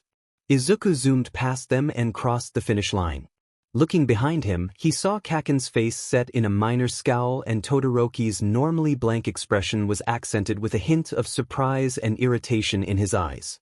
The two crossed the finish line with Kakin in second and Todoroki in third. He waited languidly for the other contestants to cross and for the list of who made the cut to go up. Once the rest of the contestants made it back, Midnight announced that the first 50 who had made it back got to continue on. After putting up all 50 students who were continuing, she announced the next event, a cavalry battle. The cavalry battle required them to form teams of 3 or 4, with one of them being the rider. Each competitor was assigned a headband with a certain point value depending on when they made it back to the arena. Izuku's prize for winning? A headband worth 1 million points that meant his team would most certainly be targeted. Shoto was irritated. His team had won the cavalry battle, but that wasn't the problem. He had left his left side open to attack, and it had been exploited by Midoriya. In an effort to protect his points, he had used his left side. The fire that was given to him by his father. The side he had vowed to never use. Shoto clenched and unclenched his left fist and looked up at the tall boy in front of him. Heterochromic eyes met blue. Shoto sighed and began speaking plainly, "You made me break my vow." They were standing alone in an empty tunnel that led to the main field. They were both leaning on opposite walls across from one another. Midoriya had his arms crossed, and Shoto was forcing himself to not take a defensive pose. Midoriya tilted his head, but otherwise didn't indicate anything else. "I vowed to never use my left side, but you noticed the opening on my left and took advantage. You made me use his flames." Midoriya straightened his head and blinked at him. He spoke just as plainly, "Is there a reason why you don't use your fire?" Shoto blinked back, "What do you know about quirk marriages?"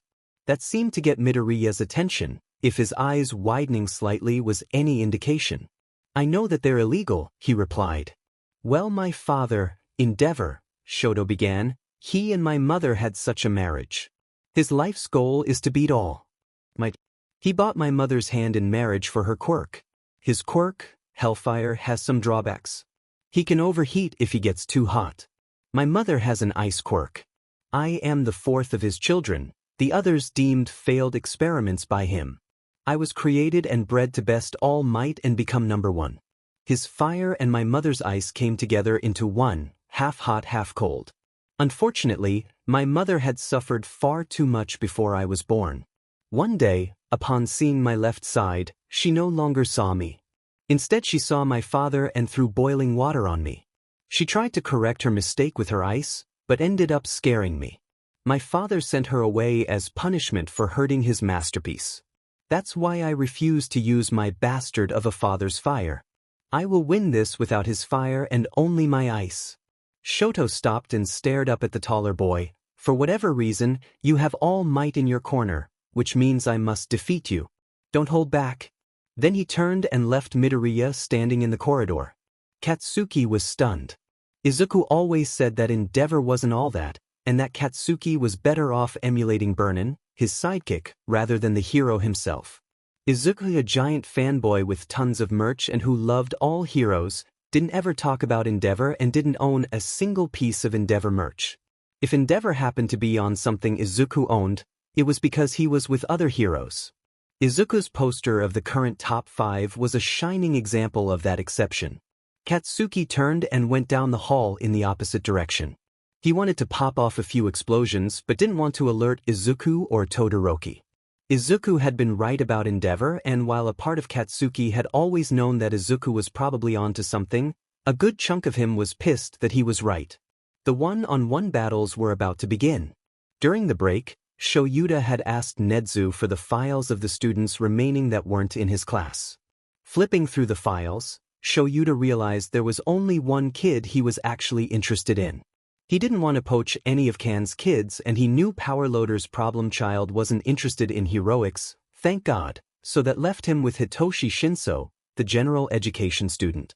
Like Shoyuda, Shinso didn't have a flashy quirk like most of his current class did. Shinso's quirk, brainwashing, was one that the entrance exam was biased against. The entrance exam was something Nizu had been trying to convince the school board to change, but the process was slow going. Shinso apparently knew the other way into the hero course. If he had a strong showing at the sports festival, he might be able to transfer in. Shoyuda smirked. That was how he got into the hero course, and he was hopeful that Shinso would too. However, it all depended on his matchups. Shoyuda, again, his husband's voice shook him from his thoughts. You ready to start? Shoyuda nodded. Let's start the battles. Hisashi smiled widely. All right, ladies and gents. It's time for the one-on-one battles. Izuku's match against Aoyama was first. As he walked to the tunnel, he went over what he knew about Aoyama's quirk and skills. Aoyama's quirk is naval laser. He needs his belt to help regulate it and can only shoot it for so long before his stomach starts to hurt. From what I've seen in class, he relies on his quirk a bit too much despite its drawbacks. His aim is good, but not really precise. It gets erratic the longer he uses his quirk. My best strategy would be to turn this into a test of endurance and attack once he's tired. Shouldn't take too long. Izuku had his strategy ready. He crouched down, and when Midnight said they could start, Aoyama led with a direct attack from across the ring. Izuku dodged and settled in for the long haul. After dodging a few more attacks, Izuku could see that Aoyama was starting to tire out and looked a bit resigned. He had figured out Izuku's strategy. Izuku could see the fire that had been in Aoyama's eyes at the beginning was about to smother out completely. The goal is to beat him, Izuku, not kill his spirit, Izuku thought. He decided to talk to Aoyama about the fight later and make sure he wasn't completely discouraged. Izuku didn't want this one battle to be the one that made Aoyama stop twinkling. Rather than draw it out longer, Izuku decided to end it there.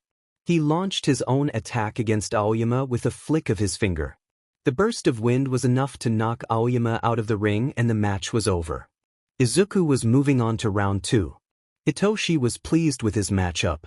He knew that Ishido would be easy to get talking, even if the tail guy warned her about him. He had been paying attention to Class 1A in the hallways and in the cafeteria during lunch. From what he had seen, Ishido helped keep the energy up in the class. He wouldn't call her the jester of 1A though.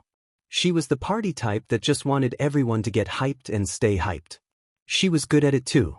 Hitoshi had seen members of 1A go from sullen with a faraway look in their eye to present and full of life in a matter of seconds after talking to Ishido.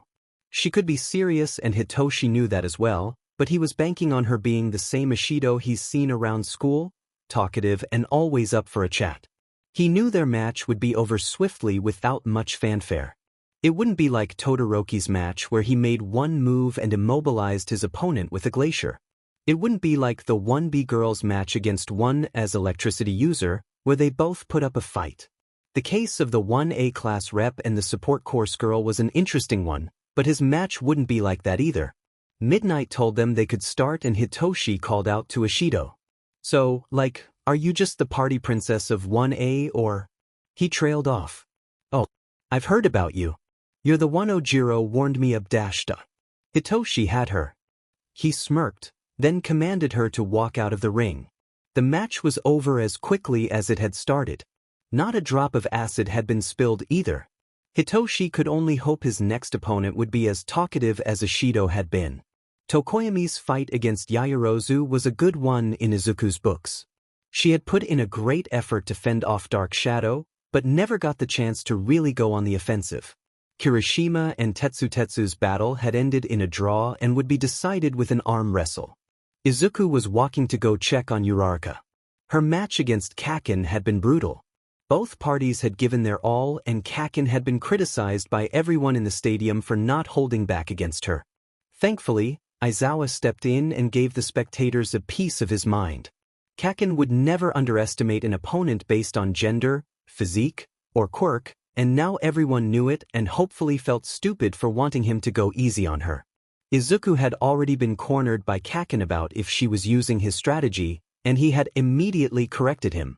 The blonde had nodded and walked off in a slouch, most likely thinking over the match and how close she had gotten to beating him. He reached the door of her ready room and knocked. Oh, he heard a sniff. Come in. He opened the door and saw her with her head down and her hands in her lap curled into fists. Her shoulders shook a little bit and he could hear her softly sniffling. Hey, Uraraka, he started softly, how are you feeling? She sniffed and looked up at him. Her face was streaked with tears that had been shed and her eyes watered with more.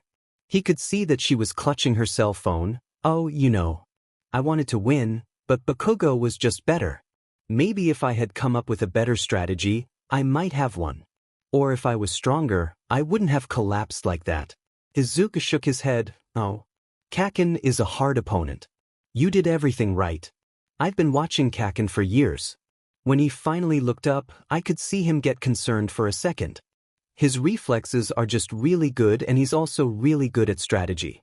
So don't feel too bad, Uraraka. Your strategy was sound. Kakin just recovered faster than you anticipated. The brunette nodded. My parents said they were proud of me anyway, but I really wanted to win it all for them. Izuku crouched down and offered her a hug.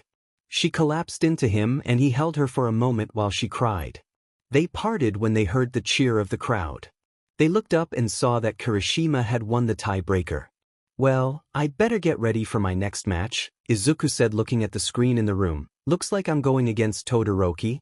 Uraraka nodded. I'm going to get myself cleaned up a little. I'll be cheering for you, Midoriya. Izuku smiled as he got up. Thanks, Uraraka. He was walking down the hall to his ready room when he ran into him. Todoroki was standing firmly in his path. His flames were on, and he was every bit as intimidating as Izuku remembered. Izuku stopped in front of him and squared himself up to the number 2 hero. Hello, father, Izuku drawled. Long time no see. Son, glared down at him. You have a quirk? Hello, father, long time no see. Son, you have a quirk.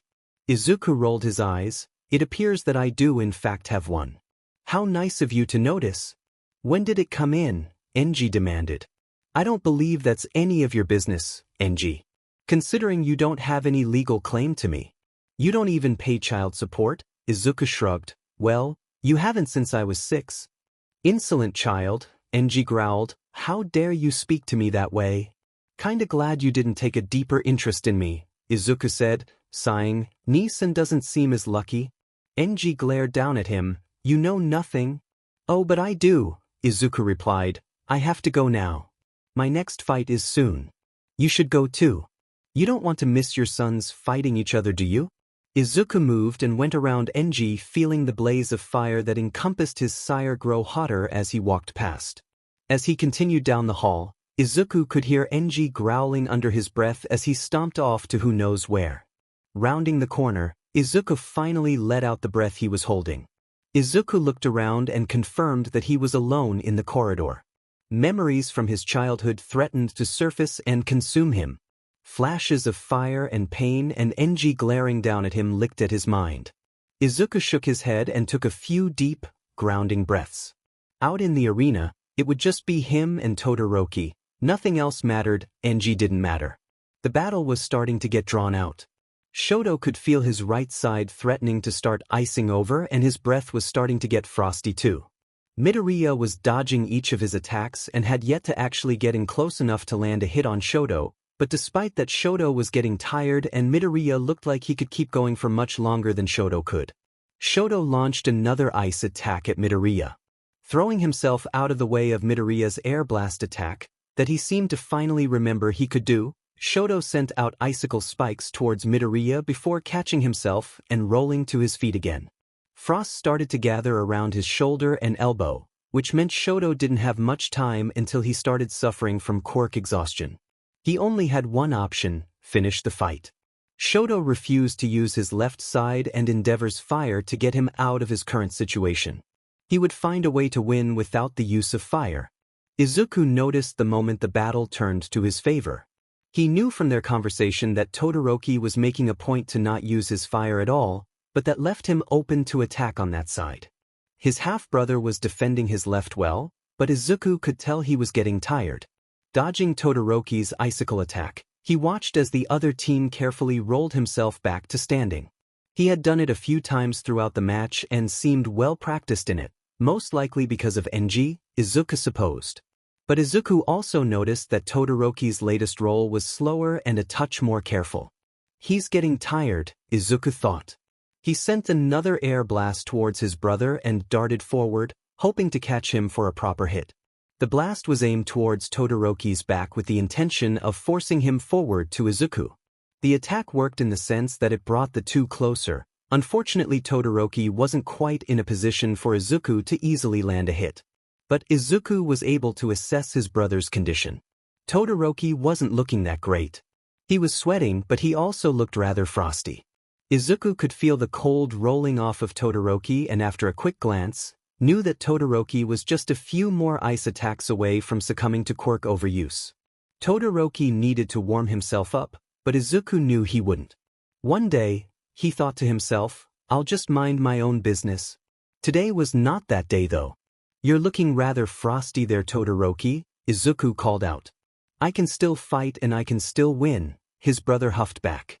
He moved his foot and tried to freeze Izuku to the ground. You and I both know that you're going down if you use another big ice attack, Izuku pointed out while taking a powered-up leap to dodge the attack. Todoroki was getting tired and sloppy, his movements were becoming more and more telegraphed and easy to read. Izuku landed easily behind the dual user. Just warm yourself up, not using your fire is clearly not working out. Todoroki sent more icicles to Izuku, there were fewer this time and they weren't moving that fast. I refused to use his fire. You know why I can't. You're about to collapse from quirk exhaustion. You need to use your fire. Don't talk about things you don't understand. I refuse to give him the satisfaction of using his power. That's it, Izuku growled to himself.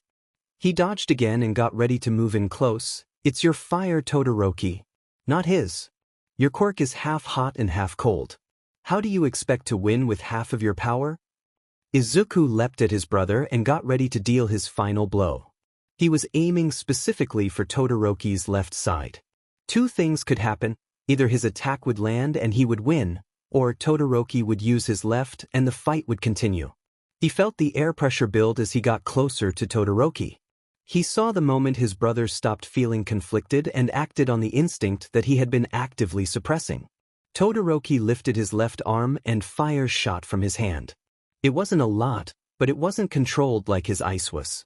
Izuku's fist connected with the flames and the force from the heat and the air pressure from Izuku's punch flooded the stadium with a warm blast of air. Izuku quickly retreated back to reassess the situation. There was a spark in his brother's eye that had been missing from day one of class. Todoroki was finally getting into the fight, Izuku grinned. Finally, he thought. The change in Todoroki was almost instantaneous. He looked much better. His breath stopped being frosty and his right side was starting to thaw out. Izuku could tell Todoroki noticed the changes too. His fighting stance was changing from the mostly defense half-hearted offense form he had been in the whole fight to a fully offensive form. "It's time to end this," Izuku said, leaping at his brother once more. Todoroki was ready for him this time and sent out a powerful blast of unregulated fire straight towards Izuku. Izuku didn't stop his momentum though, which startled Todoroki, but he dodged just in time. How? Todoroki sputtered out, realizing that Izuku just took his fire head-on. "You should be on the ground. You should have stopped. You didn't even flinch." Izuku let out a slightly hollow laugh. "Yeah, I'm fire-resistant." A look of something that Izuku couldn't quite put his finger on flashed across Todoroki's face and was gone as quickly as it came. Todoroki got ready to launch another attack. Izuku watched as his brother telegraphed that he was going to use his fire again and got ready to push through it again. He was starting to get a bit tired though and failed to notice that Todoroki was baiting him. Instead of flames, Izuku found himself chilled to the bone and ice licking at his side. He leapt to the side in an attempt to dodge the attack. "And that's the match," Midnight's voice rang out. Izuku looked down and saw that he had failed to notice how close he was to the edge of the ring. He had dodged the brunt of Todoroki's attack, but he had also thrown himself out of the arena. Izuku looked over at his opponent. Todoroki was panting while still watching him. Izuku watched as his half-brother clinched and unclinched his left hand. He probably didn't even realize he was doing it. Izuku walked over to him and held out his hand to Todoroki.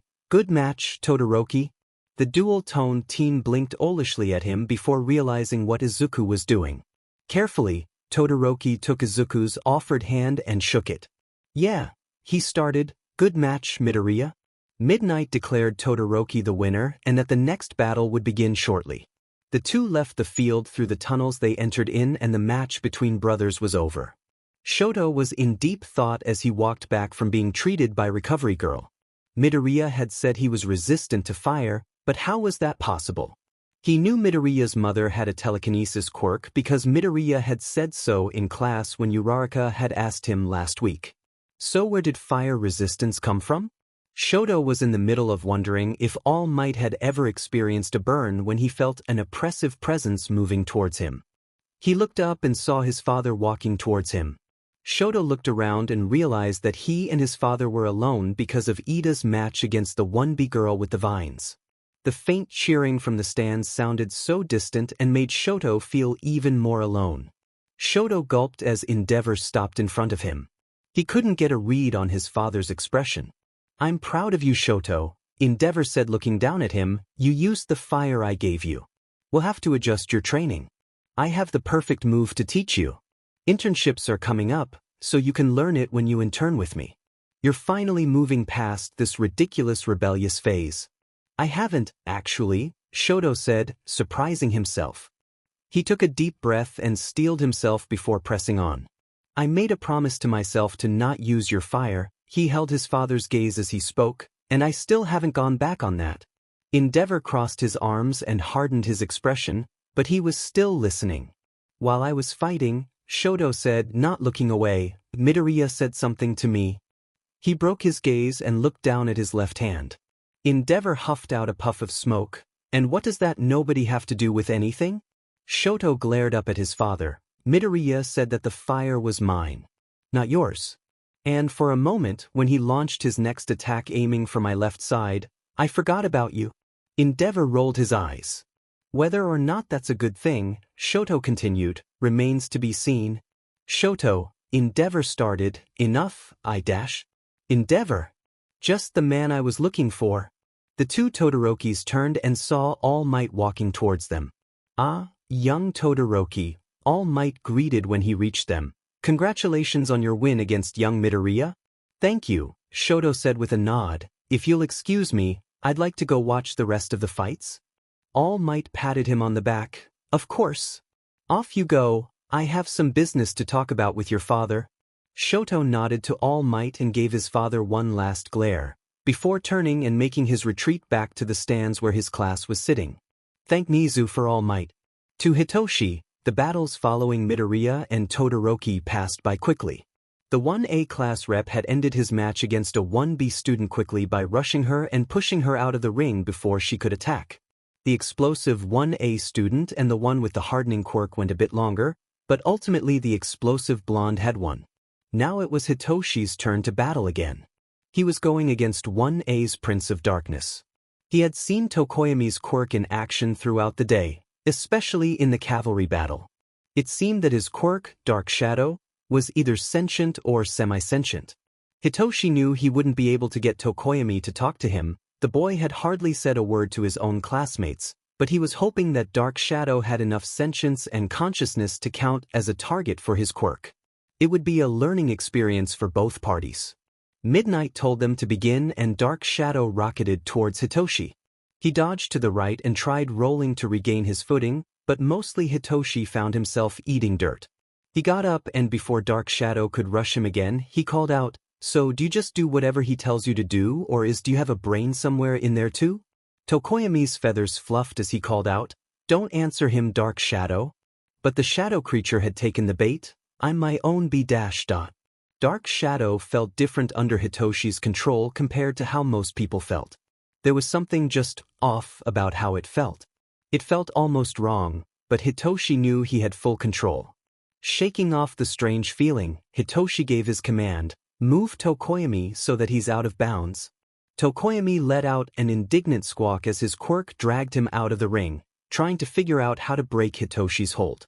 Hitoshi watched as the boy tried to shake the shadow, but it appeared that Dark Shadow's default state was to be intangible, so his hands went right through it. Within a minute, Tokoyami was out of bounds and the match was won and Hitoshi was moving on to the semifinals. There was a brief break before the next round started. Hitoshi turned off the lights in his ready room and laid down on one of the benches. He set an alarm on his phone to vibrate in 10 minutes. Closing his eyes, he put in earplugs and rested while he could. Hitoshi's head was starting to pound and he figured it was due to Dark Shadow not quite being sentient enough to have a full consciousness, but also wondered if he just wasn't used to using his quirk. He knew he'd have to get used to using his quirk if he got into the hero course, but right now his goal was to stave off the migraine he could feel beginning to form. He just needed to get through one more match. Hitoshi ended up being able to rest for a bit longer than he had planned. One of his classmates had dropped by and offered to keep an eye on the matches and nudged him when the match between the Ida and Todoroki was over. Now he was up and felt fresh enough to try to get on over on the explosive blonde opposite of him, Bakugo.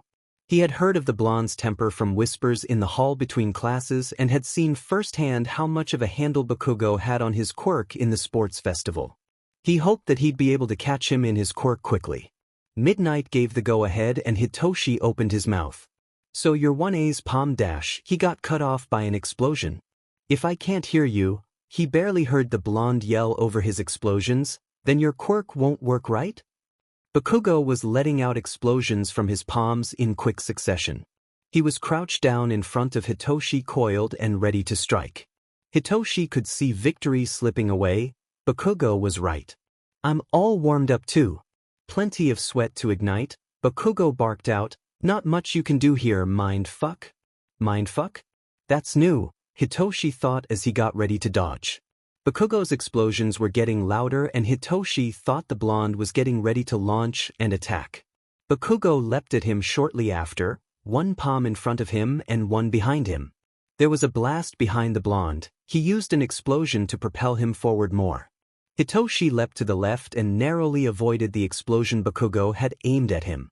Bakugo must be used to having to turn quickly, Hitoshi thought as he watched the blonde change his trajectory sharply. Hitoshi buckled down and settled into a match of dodging and changing directions.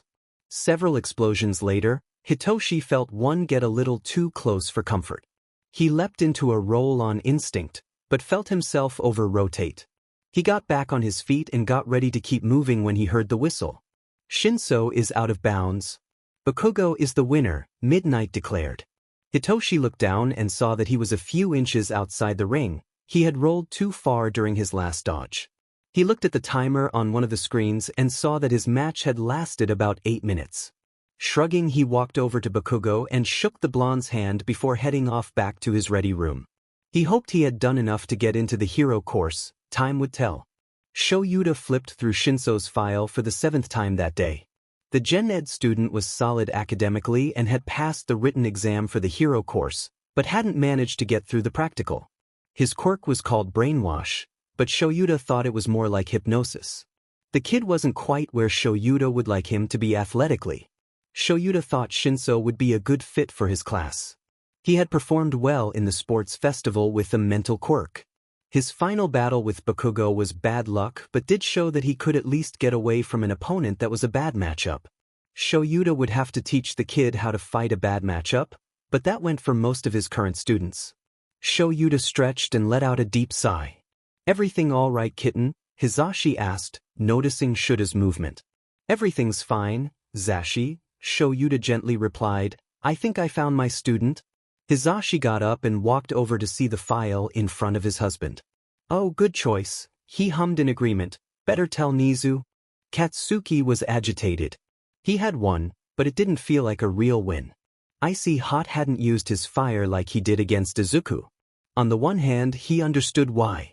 The dual user had made a promise to himself to not use his flames to spite his bastard father. But then why did he use them against Izuku, but not him? If you're going to break a promise to yourself, you should go all in and break the promise right. At least that's how Katsuki felt. He knew he wasn't being fair. He had a feeling there was more to it than just spiting endeavor. But he was still frustrated. He wanted a win, an undeniable win. It was supposed to be him and Izuku in the finals. At least then he'd have known his opponent was giving their all. But then Izuku just had to convince Todoroki to use his fire and lost against him. Katsuki growled and clenched his fists. He fought hard against Todoroki, probably too hard. No, he definitely overdid it. He saw Todoroki start to use his flames and was already launching into a howitzer impact. He had his eye on the peppermint the whole time he was rotating. When he saw that Todoroki had put out his flames and powered down, he got pissed off and over-rotated, creating a bigger explosion than he intended. He had been so frustrated that he didn't even notice that Todoroki was out of bounds. If Midnight had just called the match before using her quirk, he'd have stopped. He'd still be pissed off, but he would have stopped. It stung a bit that one of his teachers thought so little of him, but at the same time he wondered if he deserved it. "Come in," Katsuki huffed out. It was Izuku. "Kaken," the taller boy started, "the awards ceremony is going to start soon." "I'm not accepting anything," Katsuki growled. Izuku sighed and sat down beside him. "Look, I know you're upset about this, but you need to accept the medal." Izuku made eye contact with him. Katsuki could see the worry in his blue eyes. "Katsuki," Izuku said evenly, "please, show them that you're a person. Originally they were just going to chain you up and force you on the podium." Aizawa and Mike both tore them a new one and Nizu looked like he was ready to reconsider Midnight's employment. "But please, Kaken, remind them that you're just a teenager, that we're all teenagers." "So it's my own fault, huh?" Katsuki said tersely. "That's not what I said and you know it." Izuku sounded tense. "I think the villain attack has a lot of people thinking we're already heroes and not students. We don't even have code names yet, but some of the commentary from the stands sounded like it was meant for adults rather than students. You catch my drift? Show them that you're still learning." Katsuki nodded. "Yeah, I catch your drift, Aizu. I'll just hold it, I guess, and pretend I'm happy." "That sounds like a great idea, Kaken, but you don't have to pretend you're happy when you're not.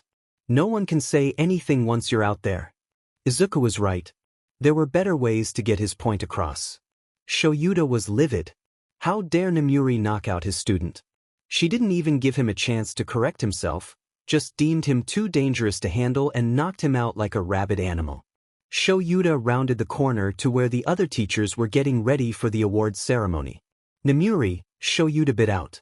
The tall woman looked up and smiled at him. "Hey.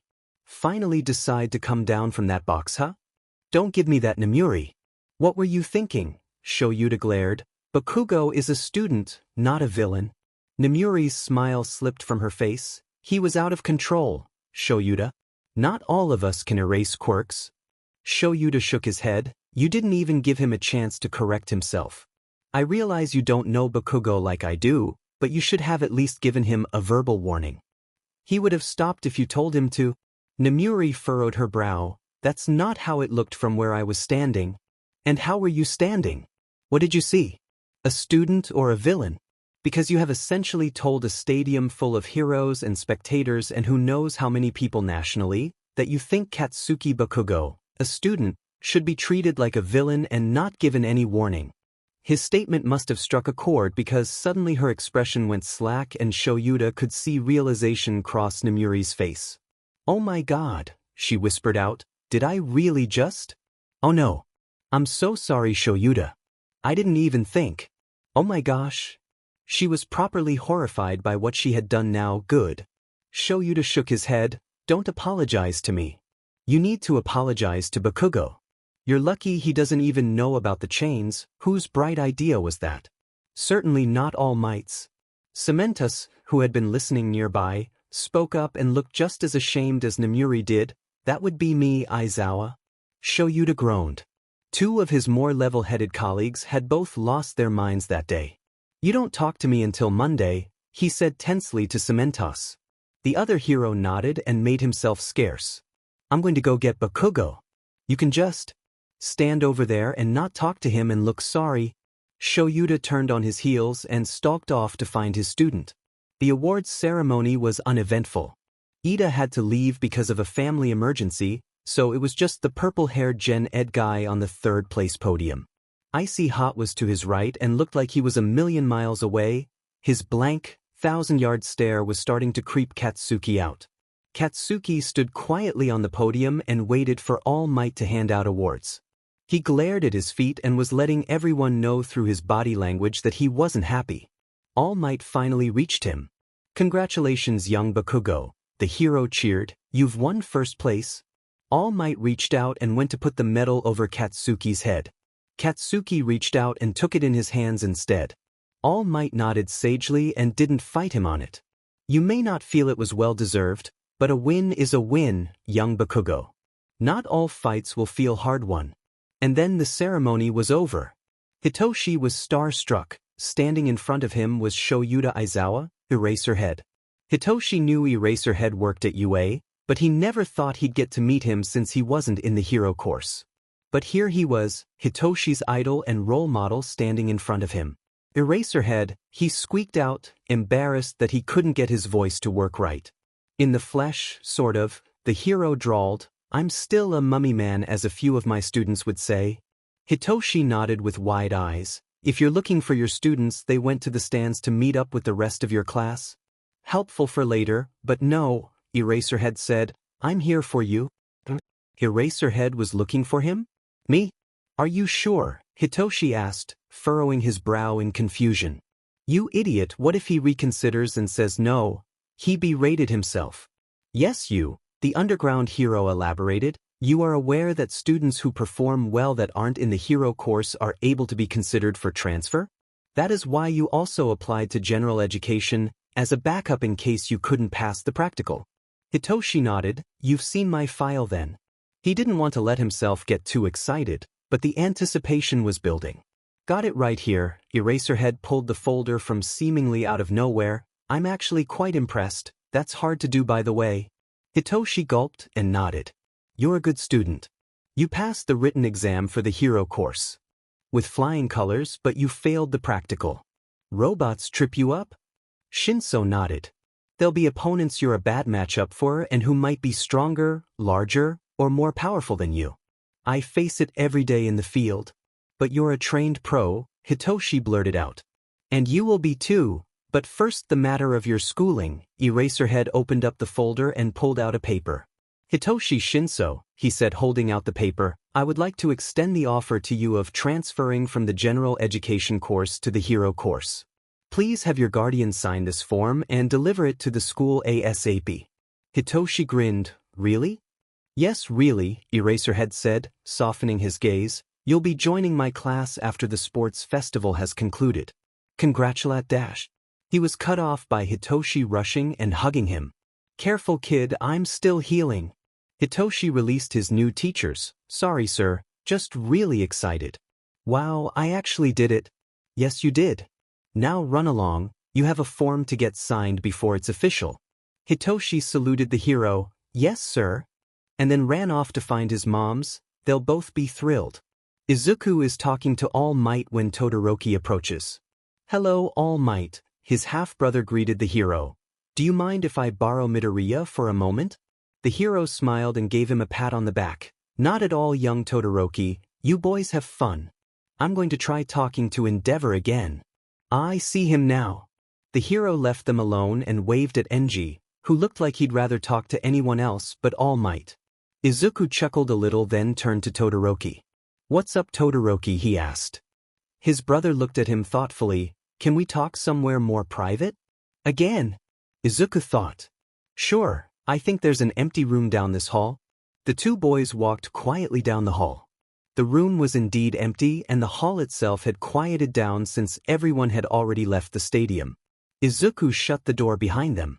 He sat down at one of the tables in the room and gestured for Todoroki to sit as well. So, he said, watching his brother, what did you want to talk about? Todoroki sat up straight in his chair. You have a close bond with All Might. You two are always talking or having lunch. It's strange. Izuku tilted his head. Yeah, I guess it is. He's just been really nice and answering my questions. I'm a huge fan. Kaken would say I'm obsessed. Maybe I am, but it's All Might. He's just so cool and dash. Are you All Might's secret love child? Izuku stopped rambling and made eye contact with his half-brother, blue eyes meeting heterochromic. What? Are you All Might's secret love child? No, but I am Endeavor's. Shoto was nervous as he walked through the hospital's halls. He hasn't seen his mother in years because he didn't want to cause her more pain by reminding her of Endeavor and the accident. He did miss her and remembered the cool gentleness that contrasted Endeavor's hot temper. Things had come to a head though, and he needed his mother. After the sports festival, it was clear to him that he wouldn't survive long as a hero using only his ice. His fight with Midoriya had taught him that much. The other boy had him and could have won the match, but then Midoriya had called out to him and convinced him to warm up. It had cost Midoriya the match, but the taller teen had simply shaken his hand and walked back through the tunnel with him. He lost against Bakugo though. Shoto had felt conflicted about his fire and hesitated to use it against the explosive blonde. Bakugo took it personally though and thought Shoto didn't see him as a threat. The blonde went harder against Shoto than he did in his previous matches because of this. Shoto didn't blame him. He'd be mad too if someone only used half their power because they thought he'd be an easy mark. Power and quirks, the root of Shoto's problems. Shoto wasn't sure what to think about his quirk anymore. Midoriya had said the fire was his, but Shoto still wasn't sure. He wasn't sure of anything anymore if he was being honest, and that was why he was seeking his mother's guidance after so many years. Shoto stopped in front of a door and checked the slip of paper he had been holding. The paper read Room 754. Shoto looked up and saw the sign, 754, Rei Todoroki. Shoto pocketed the paper and sighed, steadying himself for whatever happened next.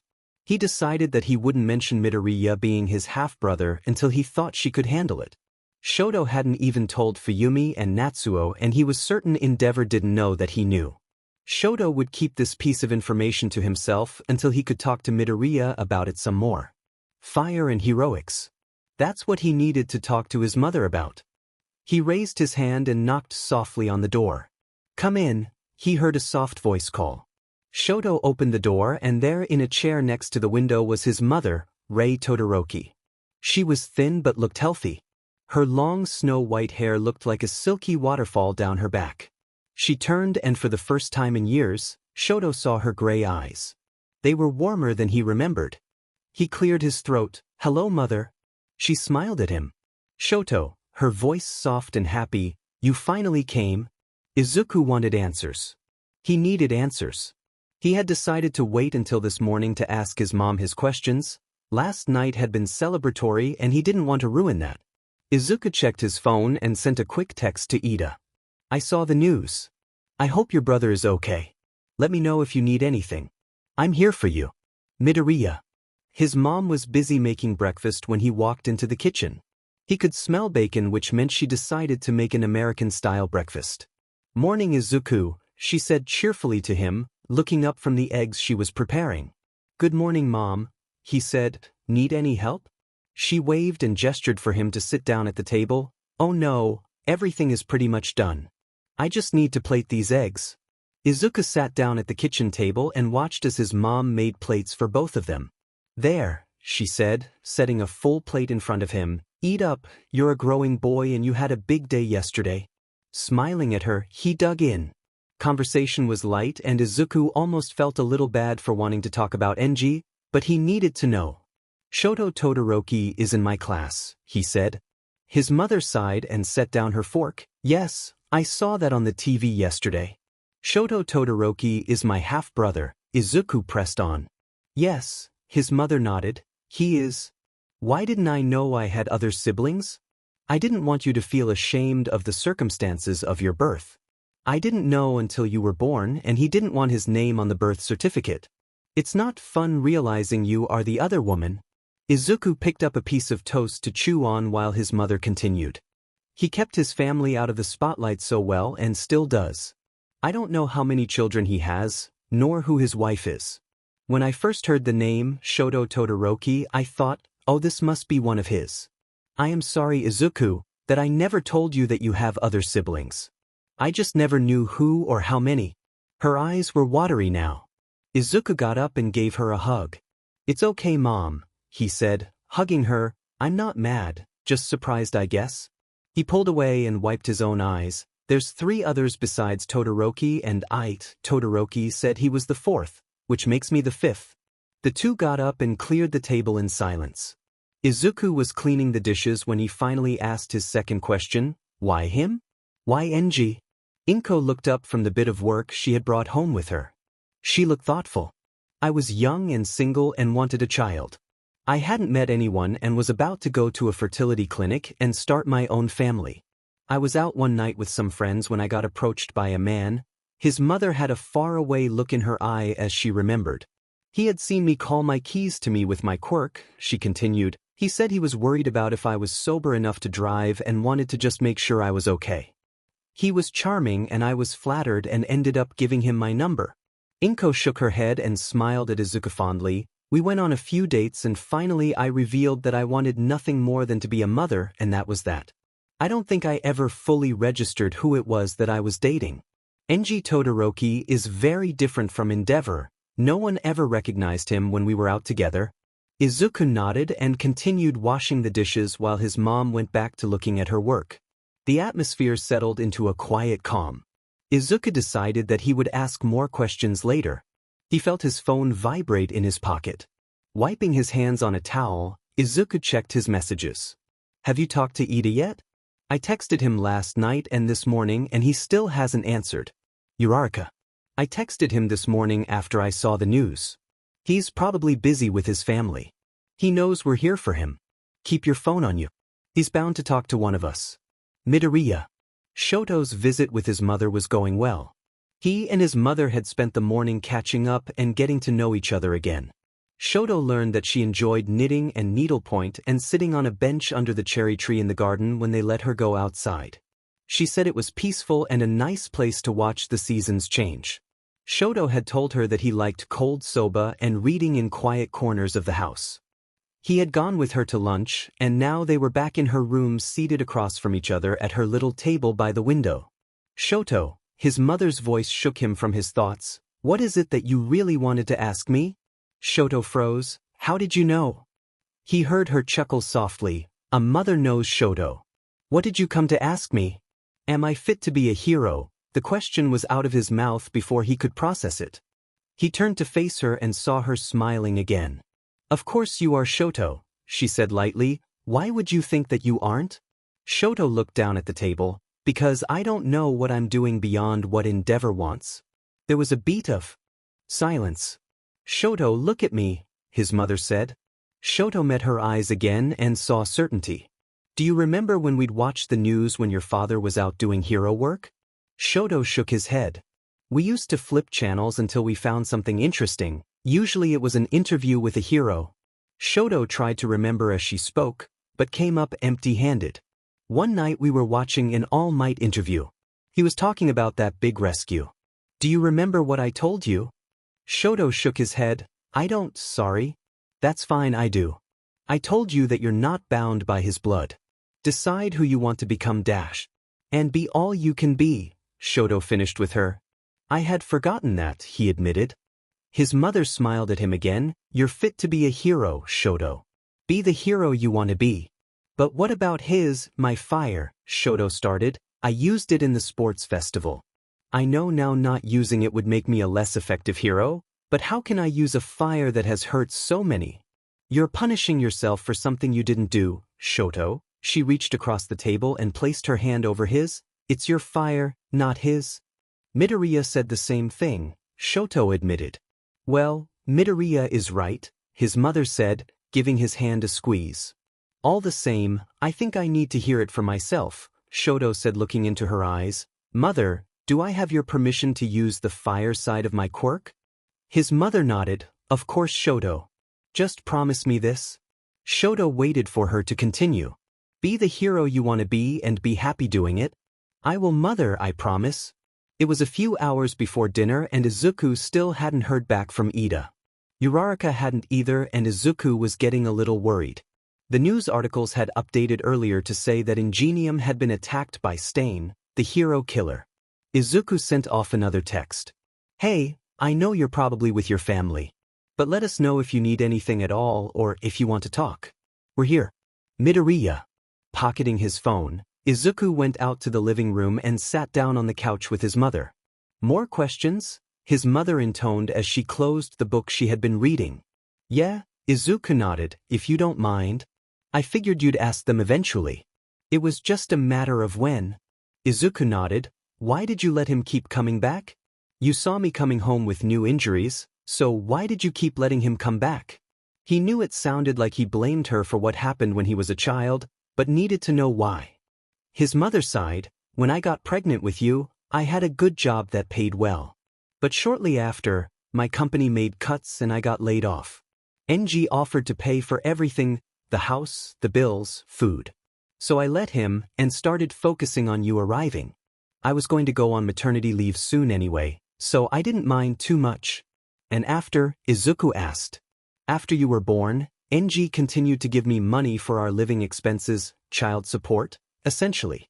He wasn't legally obligated to, but he did anyway. You were so young and little and I didn't want to leave you to go back to work right away, so I kept accepting the money. His mother sighed and looked thoughtfully. The harsh treatment started when you were 3. He'd come and take you and you'd come back ragged with scraped knees. NG would tell me you just fell and that you were an energetic little kid. Izuku shook his head. He'd have me run laps or swim or ride a bike. If stopped before he said I could, he'd threaten to stop sending child support and that it'd be all my fault. I had forgotten about that threat. His mother frowned. We were financially dependent on him. You weren't in school yet and I had been saving a bit, but it wasn't enough to survive on our own. I guess I just thought it was good that you were getting a bit of energy out. The two sat in silence for a moment before his mom continued. Things got worse when you turned 4 though, she said. You'd come home with singed clothes, smelling of smoke. He had figured out you were fire-resistant and thought it might mean a fire quirk. With the little savings I had, I took you to a quirk geneticist and got your diagnosis. He didn't believe me. I was having a hard time finding a job as well. I really had hoped he'd leave us alone, but he didn't, and being so dependent financially made it worse. Izuku decided to not tell her the extent of NG's treatment. His mom looked so dejected as she told him everything and he could tell that she blamed herself. Her knowing everything he went through would just make her feel worse. When you were 5, his mother started again. You started coming home with mild burns from time to time after spending time with him. I started taking a few small skills classes through the community center to add to my resume. My work paid off about when you turned 6 though. I got a job. The pay was good and I was finally in a place where I could stop NG from coming for you. But it was too late. He got mad and I'm sure you remember that day. You told Katsuki that Endeavor wasn't all that great the very next day. Izuku nodded. I saw everything through the crack of my door and heard everything. How did you know I told Kakin that? His mother smiled softly. Mitsuki overheard and called me. She was surprised. Shoto Todoroki is in my class, Izuku stated again. She nodded. You mentioned that before. How do you feel about that? Does he know who you are? Izuku sighed. It was strange at first, but I'm fine now. He does know now at least. I told him after the sports festival ended. I think we'll be okay. At the very least, we can bond over our mutual dislike of Enji. His mom leveled him with a look. Izuku, she said with a slight warning tone. It's fine. Izuku let out a small laugh as he felt his phone vibrate. That's probably Ida. His mother nodded and picked up her book again. Izuku got up and went back into his room before looking at the text. Let's talk tomorrow. Todoroki. Sure. I'm free all day. Come by whenever. Midoriya. Izuku saved the new number to his phone and sent his brother his address. He laid down on his bed and thought about the day before. Yesterday, after the sports festival. Are you All Might's secret love child? No, but I am Endeavor's. Izuku wanted to laugh at Todoroki's stunned expression. Instead, he pulled out a piece of paper and a pen and wrote down his phone number. Here's my phone number. We'll talk later, okay? I'm sure you have a lot of questions. He slid his number across the table to a still stunned Todoroki. Izuku got up. As he walked by, he patted his brother's shoulder. If it helps, I didn't know about you or your siblings either. Although, maybe that doesn't help. I'll see you later, Todoroki, okay? And then Izuku left the room and headed for home. Shoyuta groaned as he hit the submit button. Finally, it's all done, he said, slumping in his chair. He and Hisashi were at UA getting last-minute paperwork and grading done before school started again the next day. Hisashi looked up from his own computer and chuckled. You've been working on that non-stop since the end of the festival. Shoyuta nodded and sat up. I want Shinso on the class roster ASAP. Hisashi smirked. You had that paperwork filled out and submitted before the ink was dry from Shinso's parents signing the form. What else have you been doing?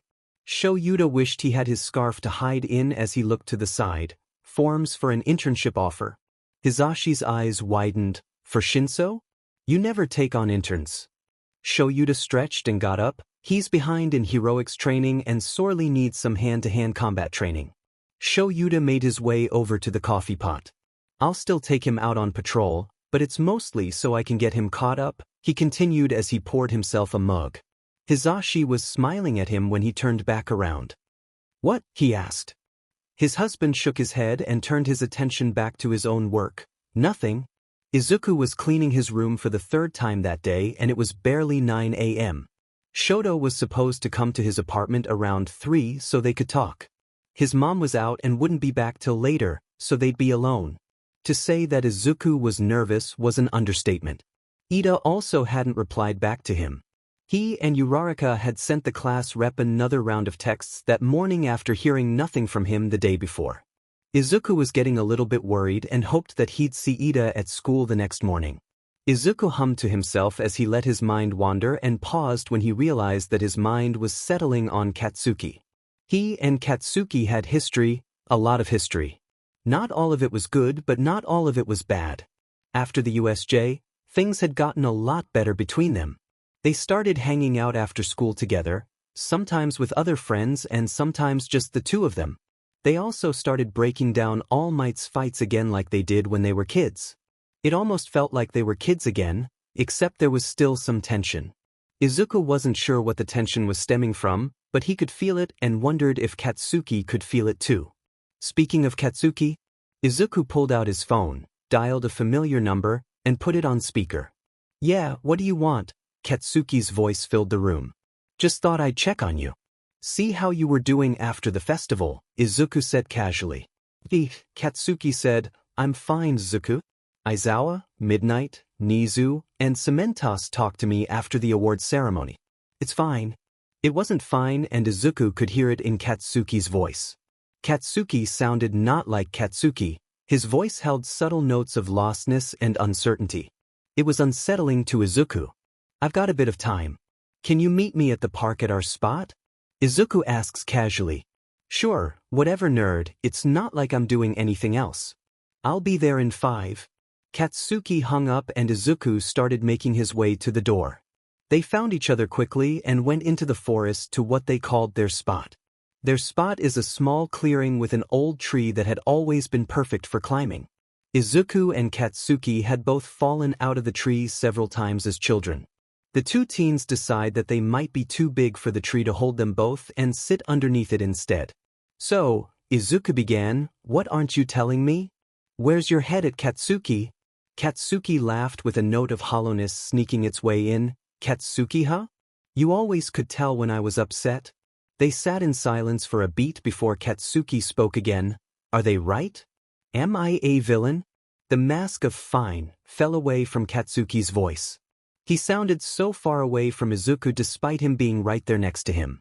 "Katsuki, no," Izuku replied, "no one thinks that. Aizawa and Nizu certainly don't. But Midnight, and apparently Cementos too, thought I needed to be knocked out and chained up.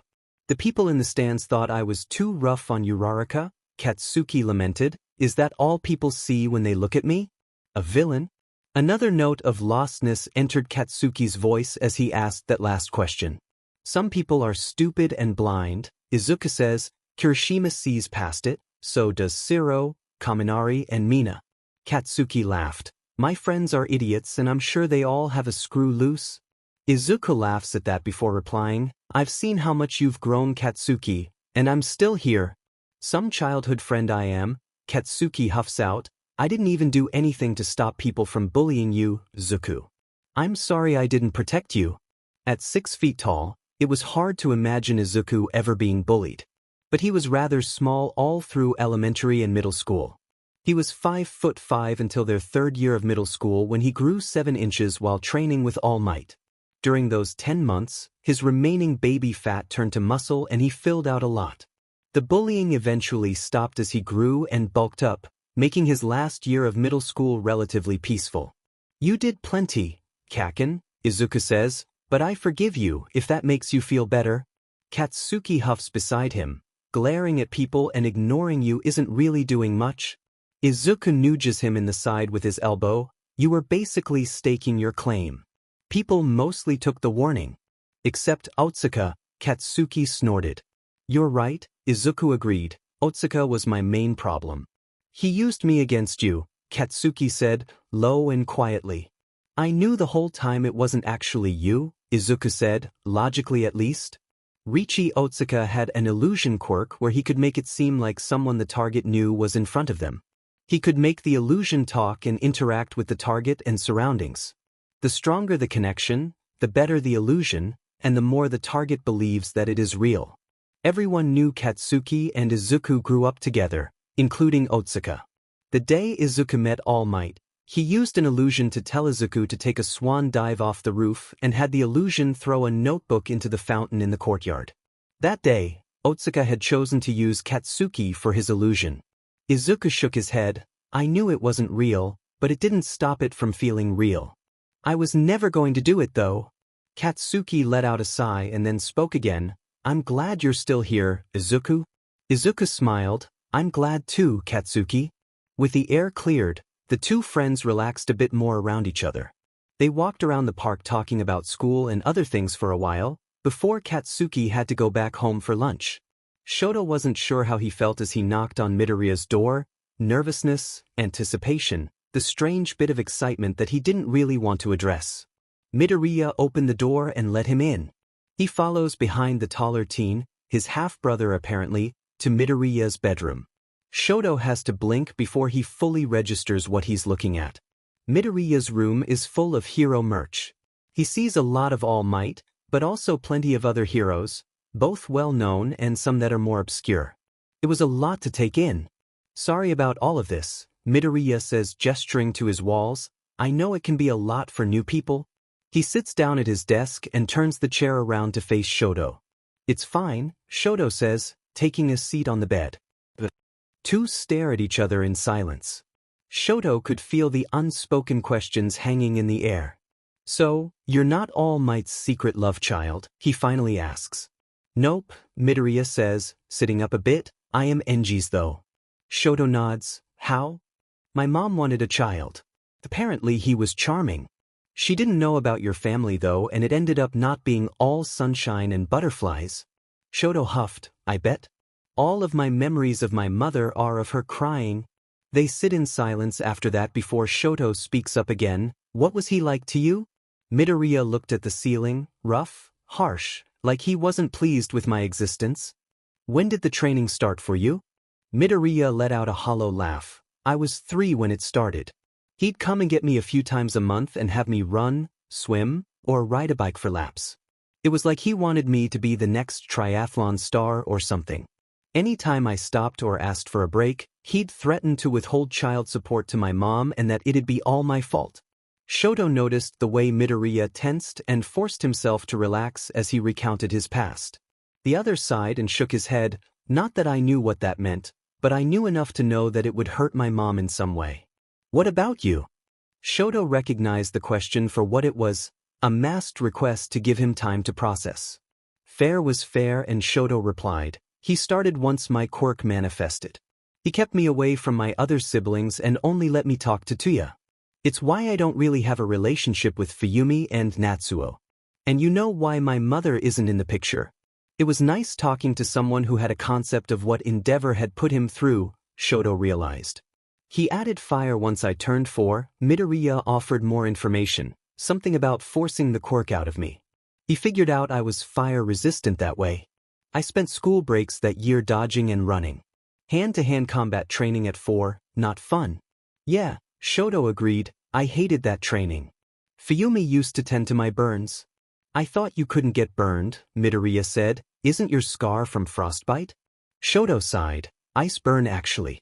Since I was so young, my skin was still adjusting to my quirk. The heat from the water made it tender, but the cold from her ice made it worse and caused the scarring. My skin is fire-resistant on my left and cold-resistant on my right. I have a bit more resistance than the average person across the board, but I'm more resistant to extremes on sides respective to my quirk. Midoriya nodded and looked thoughtful. I wonder what's going on there genetically. Shoto couldn't help but glare at the mention of genetics. Sorry, Midoriya quickly backpedaled. I know you associate genetics with everything Enji did, but quirk genetics are super interesting. It's why I'm fire-resistant, but don't have a quirk. Shoto tilted his head and gestured for Midoriya to continue. Midoriya had a quirk. It was a rather powerful one too, so why did he say he didn't have one? When my quirk didn't manifest at 4 like the other kids, my mom took me to a quirk geneticist because she saw me coming home with burned clothes after being with Enji. Apparently, I don't have any quirk factors in my DNA, but for whatever reason I inherited Enji's fireproof skin. It's useful, but it's not a quirk. That would explain Tenya, Shoto said suddenly, forgetting about Midoriya, implying that he was actually quirkless. Who? Tenya is our older brother, Shoto started. He had a fire quirk too, but his body couldn't handle it. He'd get blisters and burns on his body from using it. He died in a training accident when I was 6. They sat in silence some more before Midoriya spoke again. He started increasing the heat when I was 5. He thought that I might have a kinesis-type quirk and that I just needed to feel the heat of the flames to activate it. I learned how to get out of a hold that year, which also helped with the bullies. Bakugo, Shoto asked. Huh, no, not Kakin, Midoriya said. Kakin is complicated, but he was never a bully to me. Not him, not ever. So what got him to stop? Shoto asked finally. I would have noticed him disappearing on school breaks, so he must have stopped. Midoriya got a grim look on his face. When I was 6, Enji had finally had enough. He had tried everything and concluded what the doctors decided when I was 4, that I was quirkless. He came to the house one evening and started yelling at my mom. He hit her and beat her and called her a useless peasant whore.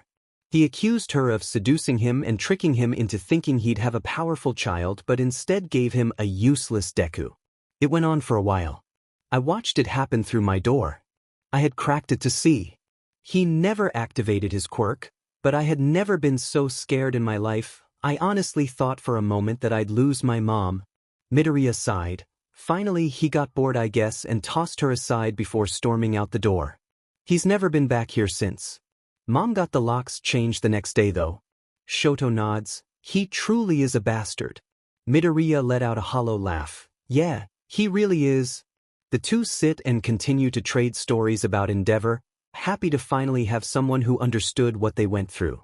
Midoriya shows Shoto his scars and reassures him that nothing hurts, and the one on his right shoulder from Bakugo was when his quirk had manifested. Shoto shows Midoriya the cuts on his back and sides from the time Endeavor decided to teach Shoto how to dodge knives. Midoriya is checking his text messages when Shoto finally remembers. Midoriya, he says carefully to get the greenette's attention. Yeah? Midoriya replied. You mentioned earlier that Endeavor's genetics is why you're fire-resistant, but that it isn't a quirk. Then you said you were diagnosed quirkless? Shoto saw the color drain from Midoriya's face, but he decided to keep going. You're genetically quirkless, you said so yourself, but you have a quirk. How? Midoriya sighed and was quiet for a moment. If you don't mind, that's one secret I'd like to keep for a while. Shoto nodded in agreement. He understood better than most about wanting to keep some things hidden. It's almost sundown by the time they hear Midoriya's mom come home. Shoto shoots Midoriya a worried look when he hears Midoriya's mom call for him. It's fine, Midoriya reassures him. Come on. They walk out into the living room and see Ms. Midoriya putting up groceries. Izuku dear, she says, turning around, can you put these away? You know I can't reach that high. Hello, Shoto. Izuku grabs a few boxes and puts them away on the top shelf of the pantry. Hello, Shoto says with a wave. I suppose Izuku has told you then, she says, tilting her head. Yes, he has, Shoto replies. I hope you don't hate me then. I genuinely didn't know about your family at the time. It's fine. I don't hate you. I don't think any of my siblings or even my mother would hate you either, Shoto said carefully. I'm glad Enji didn't ruin you. He saw a haunted look cross her face and vanish as quickly as it came. Thank you, Shoto. Are you staying for dinner? No, I should be heading out. Fuyumi, my sister, will be wondering where I am, Shoto declined. Midoriya's mom smiled. Okay, but do know you're welcome here anytime, she said. Midoriya walked Shoto to the door. I guess I'll see you at school tomorrow, Todoroki, he said. Shoto said, quickly surprising himself. Felt right. Though, call me Shoto. Midoriya beamed. Only if you call me Izuku? Shoto nodded. I'll see you tomorrow then, Izuku. Izuku smiled and waved as Shoto left. Izuku Midoriya was still an enigma, but the teen made a little bit more sense to Shoto now. As he walked home, he found himself excited to continue to get to know Izuku and bond as brothers. The Monday after the sports festival, Hitoshi was nervous. He was standing outside of the door of 1A when it finally sunk in. He had done it. He was in the hero course. He managed to finish in third place at the sports festival and secured his spot in the hero course. His moms had been proud and signed the form on the spot, which Hitoshi had then raced to the other side of the stadium to turn into Aizawa the same day. The whole thing was a blur and felt surreal. Now, all he had to do was open the door and he'd officially be in 1A. So, are you just going to stand there or? Hitoshi turned around. Grinning behind him was the blonde with the electricity quirk from the sports festival. I promise it's a lot cooler once you're actually inside, the blonde grinned. Hitoshi nodded, just taking it all in I guess. Never thought I'd actually make it in. I've got a mental quirk, not exactly flashy or useful, but it's what I've got. The blonde nodded and looked thoughtful for a moment. Talk to the right person here and you'll find out that you can do a lot more with it than you think. Plus Aizawa is our teacher and he's awesome, scary but awesome. I'm glad you think that, Kaminari. Please take your seats you too. Hitoshi and Kaminari both looked down and saw their teacher peeking out from a yellow sleeping bag. Caterpillar man, Hitoshi said, without thinking. He heard Kaminari snickering as the blonde passed him on the way in. Your seat is the empty one, you two are the last ones to arrive, Aizawa said, plainly. Hitoshi ducked his head and found his seat. He was sitting in the fourth row closest to the window to the outside. In front of him was the sparkling blonde Midoriya beat at the sports festival and Uraraka, the brunette who almost beat Bakugo. Beside him was Ida, the class representative, who looked a tad zoned out. Behind him were Todoroki and Midoriya. Aizawa stood up and the class got quiet. You have probably noticed that we have a new student, Aizawa started. Everyone, this is Hitoshi Shinso. He just transferred from 1C to 1A. Hitoshi stood up and waved, I'm Shinso. Happy to be here. The class clapped and some smiled warmly at him. You can meet each other later, right now we need to keep moving, Aizawa continued. This morning you will all be choosing code names. Around him, Hitoshi's new class cheered. This is because you all have internships coming up. Some of you even have offers based on your performance at the sports festival. Aizawa tapped on his tablet and numbers appeared on the board. Hitoshi saw that Todoroki and Bakugo had the most offers and scanned down the list to see if he had any. Hitoshi was surprised to see that he had one. Those of you with offers have a lot of thinking to do. Those of you without, the school has a pre-approved list of 40 agencies that take interns that you can choose from. Pick wisely. Aizawa passed out folders and papers to the class. Hitoshi was curious about his one offer. After a moment of shuffling, Aizawa started speaking again. I'm bad at picking names and knowing what's good, so Midnight will be helping out for this. Your code name may change between now and your debut, but often the names you pick now will be what you become known by. So choose wisely or dash. There'll be hell to pay later. Midnight entered the room with a crack of her whip. Class reps, please pass out these whiteboards. You all have 15 minutes to brainstorm. We'll present after. Hitoshi looked down at his board and groaned inwardly. Picking his hero name on day one, he definitely wasn't in Gen Ed anymore. Izuku was deep in thought. He hadn't given much thought to his hero name. He didn't want to do a riff on All Might and he didn't want to use a variation of his own name. Izuku shook his head, definitely not. He thought back to the day Enji had called him that. It had been a rough training session and Izuku was panting on the floor. Enji had looked down at him and said, "No quirk yet? At this rate, you'll end up being quirkless and nothing but a Deku." "Hey, Izuku," Shoto's voice brought Izuku back to the present. "Yes, Shoto?" Izuku noticed Katsuki stir a little in reaction to the use of their first names. "What should my hero name be? I'm actually not all that great at nicknames. Maybe Kakin can help?" Izuku poked Katsuki in the back and the blonde turned. "Any idea what Shoto's name should be?" Katsuki raised an eyebrow at Shoto and shrugged before listing whatever came to mind. Icy hot, thermostat, entropy, HC, enthalpy, Kelvin, Celsius, Fahrenheit, joule, quantum, heatsink, peppermint, candy cane, Elsa, stare down, half and half dash. Kakin, be serious? Izuku reined him in. Katsuki sighed. Well, what kind of hero do you want to be, icy hot? Izuku and Katsuki watched as Shoto thought. Izuku noticed that Ida and Shinso were also listening and waiting for Shoto's answer.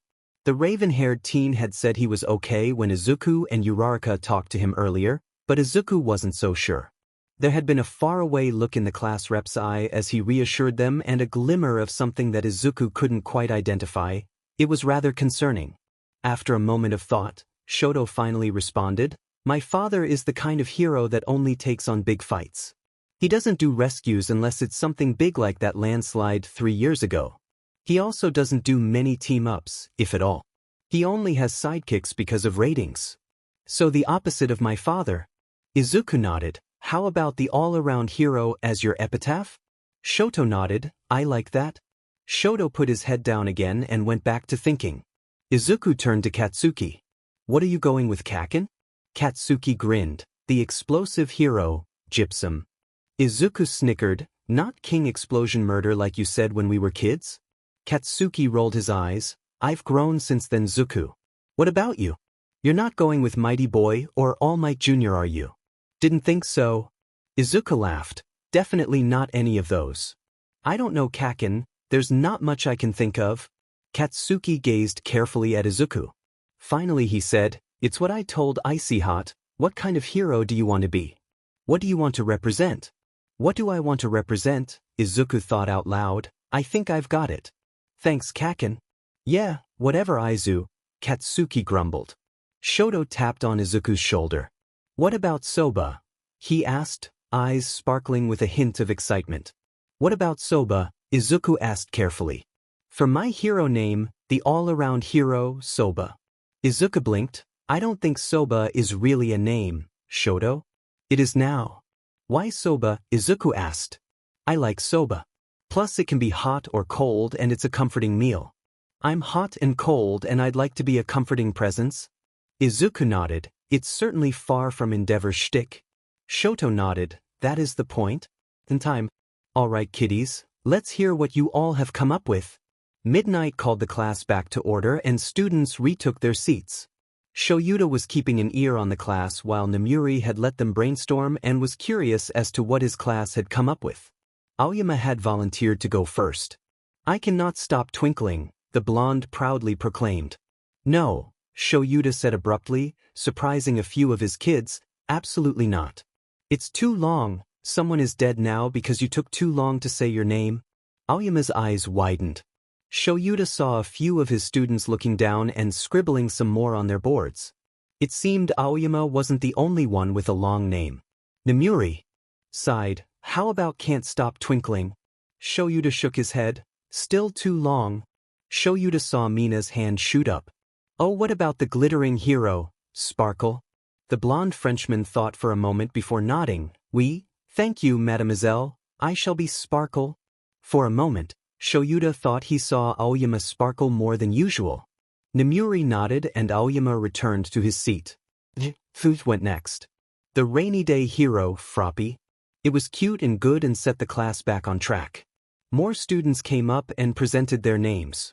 They paused on Mina's name and workshopped it a bit, before settling on the acidic hero, Vapor. It was getting towards the end. Tenya, Bakugo, Midoriya, Shinso, and Todoroki still hadn't presented. Shoyuta watched as Kirishima sat down and Bakugo stood up. The teen made his way to the front and turned around his board. I shall be the explosive hero, Gypsum. Isn't that the mineral that makes fireworks orange, Bakugo? Kaminari asked. Yeah, and, the blonde asked with a half-hearted glare. Just checking, man. It's a solid name. Satisfied, Bakugo made his way back to his seat. Shoyuta watched as Tenya carefully made his way to the front. His head was down and his movements were stiffer than usual. What was Tensei's little brother planning? Due to unfortunate circumstances, I will be taking the mantle of Ingenium from my brother. So going forward, my hero name will be the Turbo Hero, Ingenium. Shoyuta saw the haunted look in Tenya's eyes.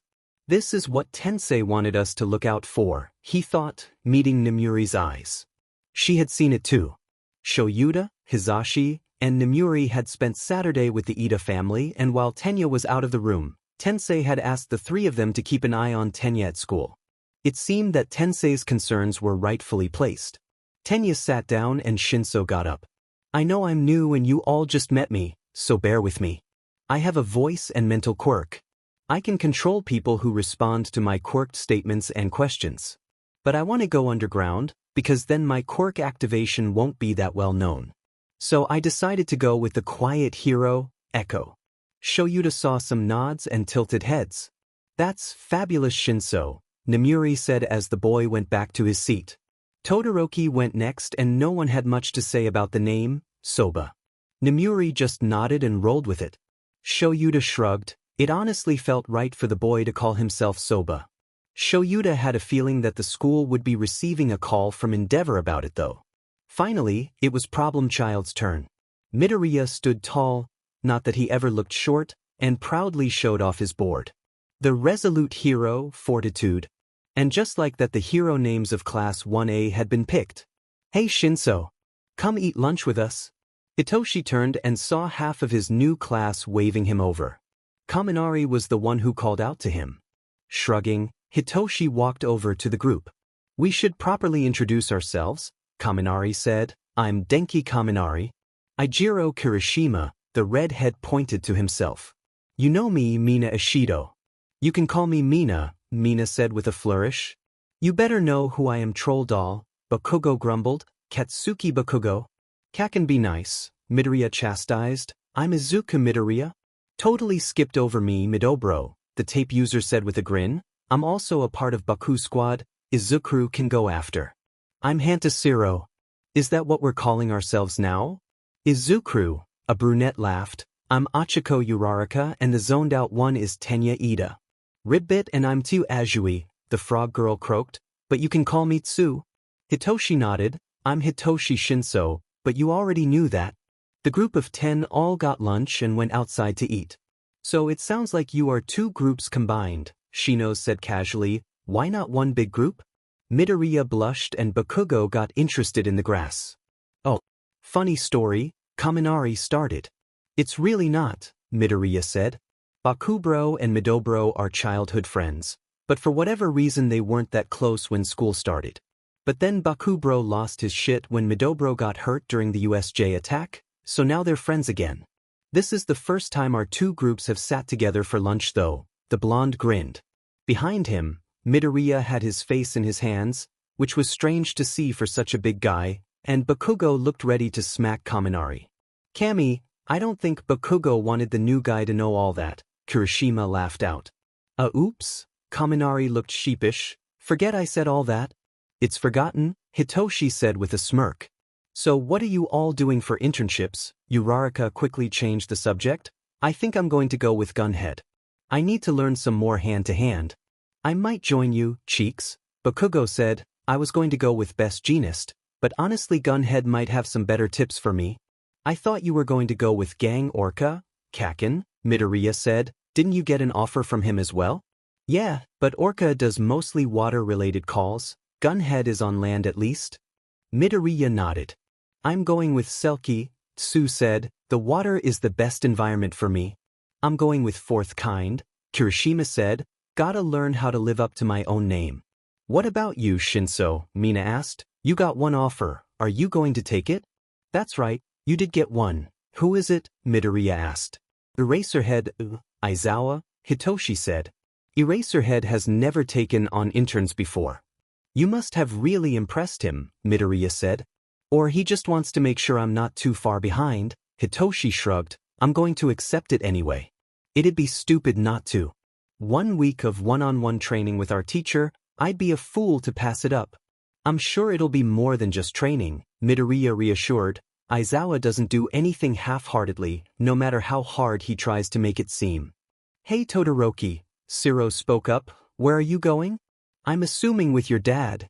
Yeah, Todoroki said, putting down his drink. It makes the most sense and there's quite a bit I can learn from him. Hopefully it won't be too bad. Hitoshi noticed the concerned glance Bakugo and Midoriya gave Todoroki. Interesting. Oh, did you hear? Mina exclaimed. I heard Tokoyami got an offer from Hawks. Ah man, first Bakugo getting noticed by the number 4 hero and now Tokoyami getting seen by number 3. All I got was a few in the lower hundreds, Kaminari groaned. Dude, I literally got 14 offers. Mina didn't get any. Stop complaining, Shiro deadpanned. What about you, Ida? Hitoshi wondered. Where are you going? Uraraka had to nudge the class rep before he responded. Oh, sorry. I'm going to be working with some of my brother's sidekicks in Hosu. The Ingenium agency will be mine in 3 years, so I have to start learning the ropes now. Hitoshi noticed the look Uraraka and Midoriya shared while the rest of the group nodded solemnly. The bell rang shortly after and they all went back to class. It was the end of the day. Denki had gone over his list of offers and found himself groaning. Aizawa had said they could hand in their paperwork during homeroom the next day at the latest, but Denki didn't have a clue about who he should go to. He tried to think about what he wanted to get out of his internship like his friends had, but none of the heroes who put in offers really fit the bill. What Denki needed was time to work on his quirk, something that he wouldn't get at an internship. Idly wondered if Aizawa would be willing to take him as an intern, but shook his head at that thought. Aizawa would be busy with Shinso and the purple-haired teen deserved to get that one-on-one time with their sensei.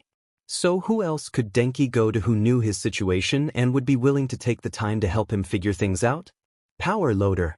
The answer came to Denki clear as a bell and the blonde grabbed his papers and ran towards the labs. Kaminari, no running in the halls, Cementos called out to him as he rushed by. Denki rounded the corner and paused to catch his breath. He saw the door to the 1H workroom and knocked. Ah, Kaminari from 1A, a support corps student said, opening the door. You're assigned to Kamishi. He's in the back corner over there. The girl gestured to a tall guy in the back of the room. Thanks, but I'm not here for gear, Denki said looking around. Is my Jima-sensei in? Oh, she said. He's in his office right now. May's already left for the day, so he lets the rest of us who don't blow things up minute to minute work on blueprints and plans while he does paperwork for May's explosions. Denki nodded. I don't think I've ever been to his office. Do you know where it is? She pointed at the door in the back of the room. It's actually right there, but he doesn't like us using that door. It leads to behind his desk so he can get to us quickly if there's a mishap while he's away. But if you go out to the hall, it's the next door down. Thanks, Denki said. He walked down the hall and quickly found Power Loader's office. Before he could knock, the door opened. Kaminari, I heard Ayako talking to you, come in. The excavation hero had his helmet off, so Denki could see the teacher's orange hair and golden eyes. He gestured for Denki to take a seat in one of the chairs in front of his desk. Denki noticed the door directly behind him and figured that was the one that led to the workroom. What can I do for you, Kaminari? Power Loader asked. Would you take me on as an intern? Denki blurted out. Power Loader looked confused. You realized I teach the support course and I'm mostly a rescue hero, right? But you know me and you know where I am with my quirk. Power Loader nodded and gestured for Denki to continue. Talking to Saburi-senpai really helped. My match against Shiozaki would have been a lot shorter without her help. But I wouldn't have asked for the extra help in the first place without you or Mr. Aizawa. Denki took a breath. Mr. Aizawa is busy helping Shinso. He'd probably help me too, but Shinso needs the time with him. But you know about my situation, you were the one to bring up amps in the first place. Denki paused and collected his thoughts before continuing. So I'm asking if you'll take me on as an intern to help me learn more about regulating the amperage of my quirk so that I don't accidentally kill anyone. Power Loader nodded and looked thoughtful. Well, when you put it like that, it's hard to refuse. We can't have UA hero students causing lethal accidents. Why not ectoplasm though? He can make clones for you and knows the physics behind your quirk. Denki shook his head. Ectoplasm is great, but I don't even understand his lectures on a good day. Bakugo and Momo walk me through all the lectures so that I know what's going on. But you explained amperage in a way that I understood right off the bat. Plus, like I said, you already know my quirk situation. Power Loader nodded again and sighed. All right, Kaminari. I'll talk to Aizawa and get it sorted out. I'll see you Friday here in my office. We'll make a plan for next week. Denki smiled. Thank you, Majima-sensei. Power Loader gave him a small smile and waved him off as Denki bounced out the door.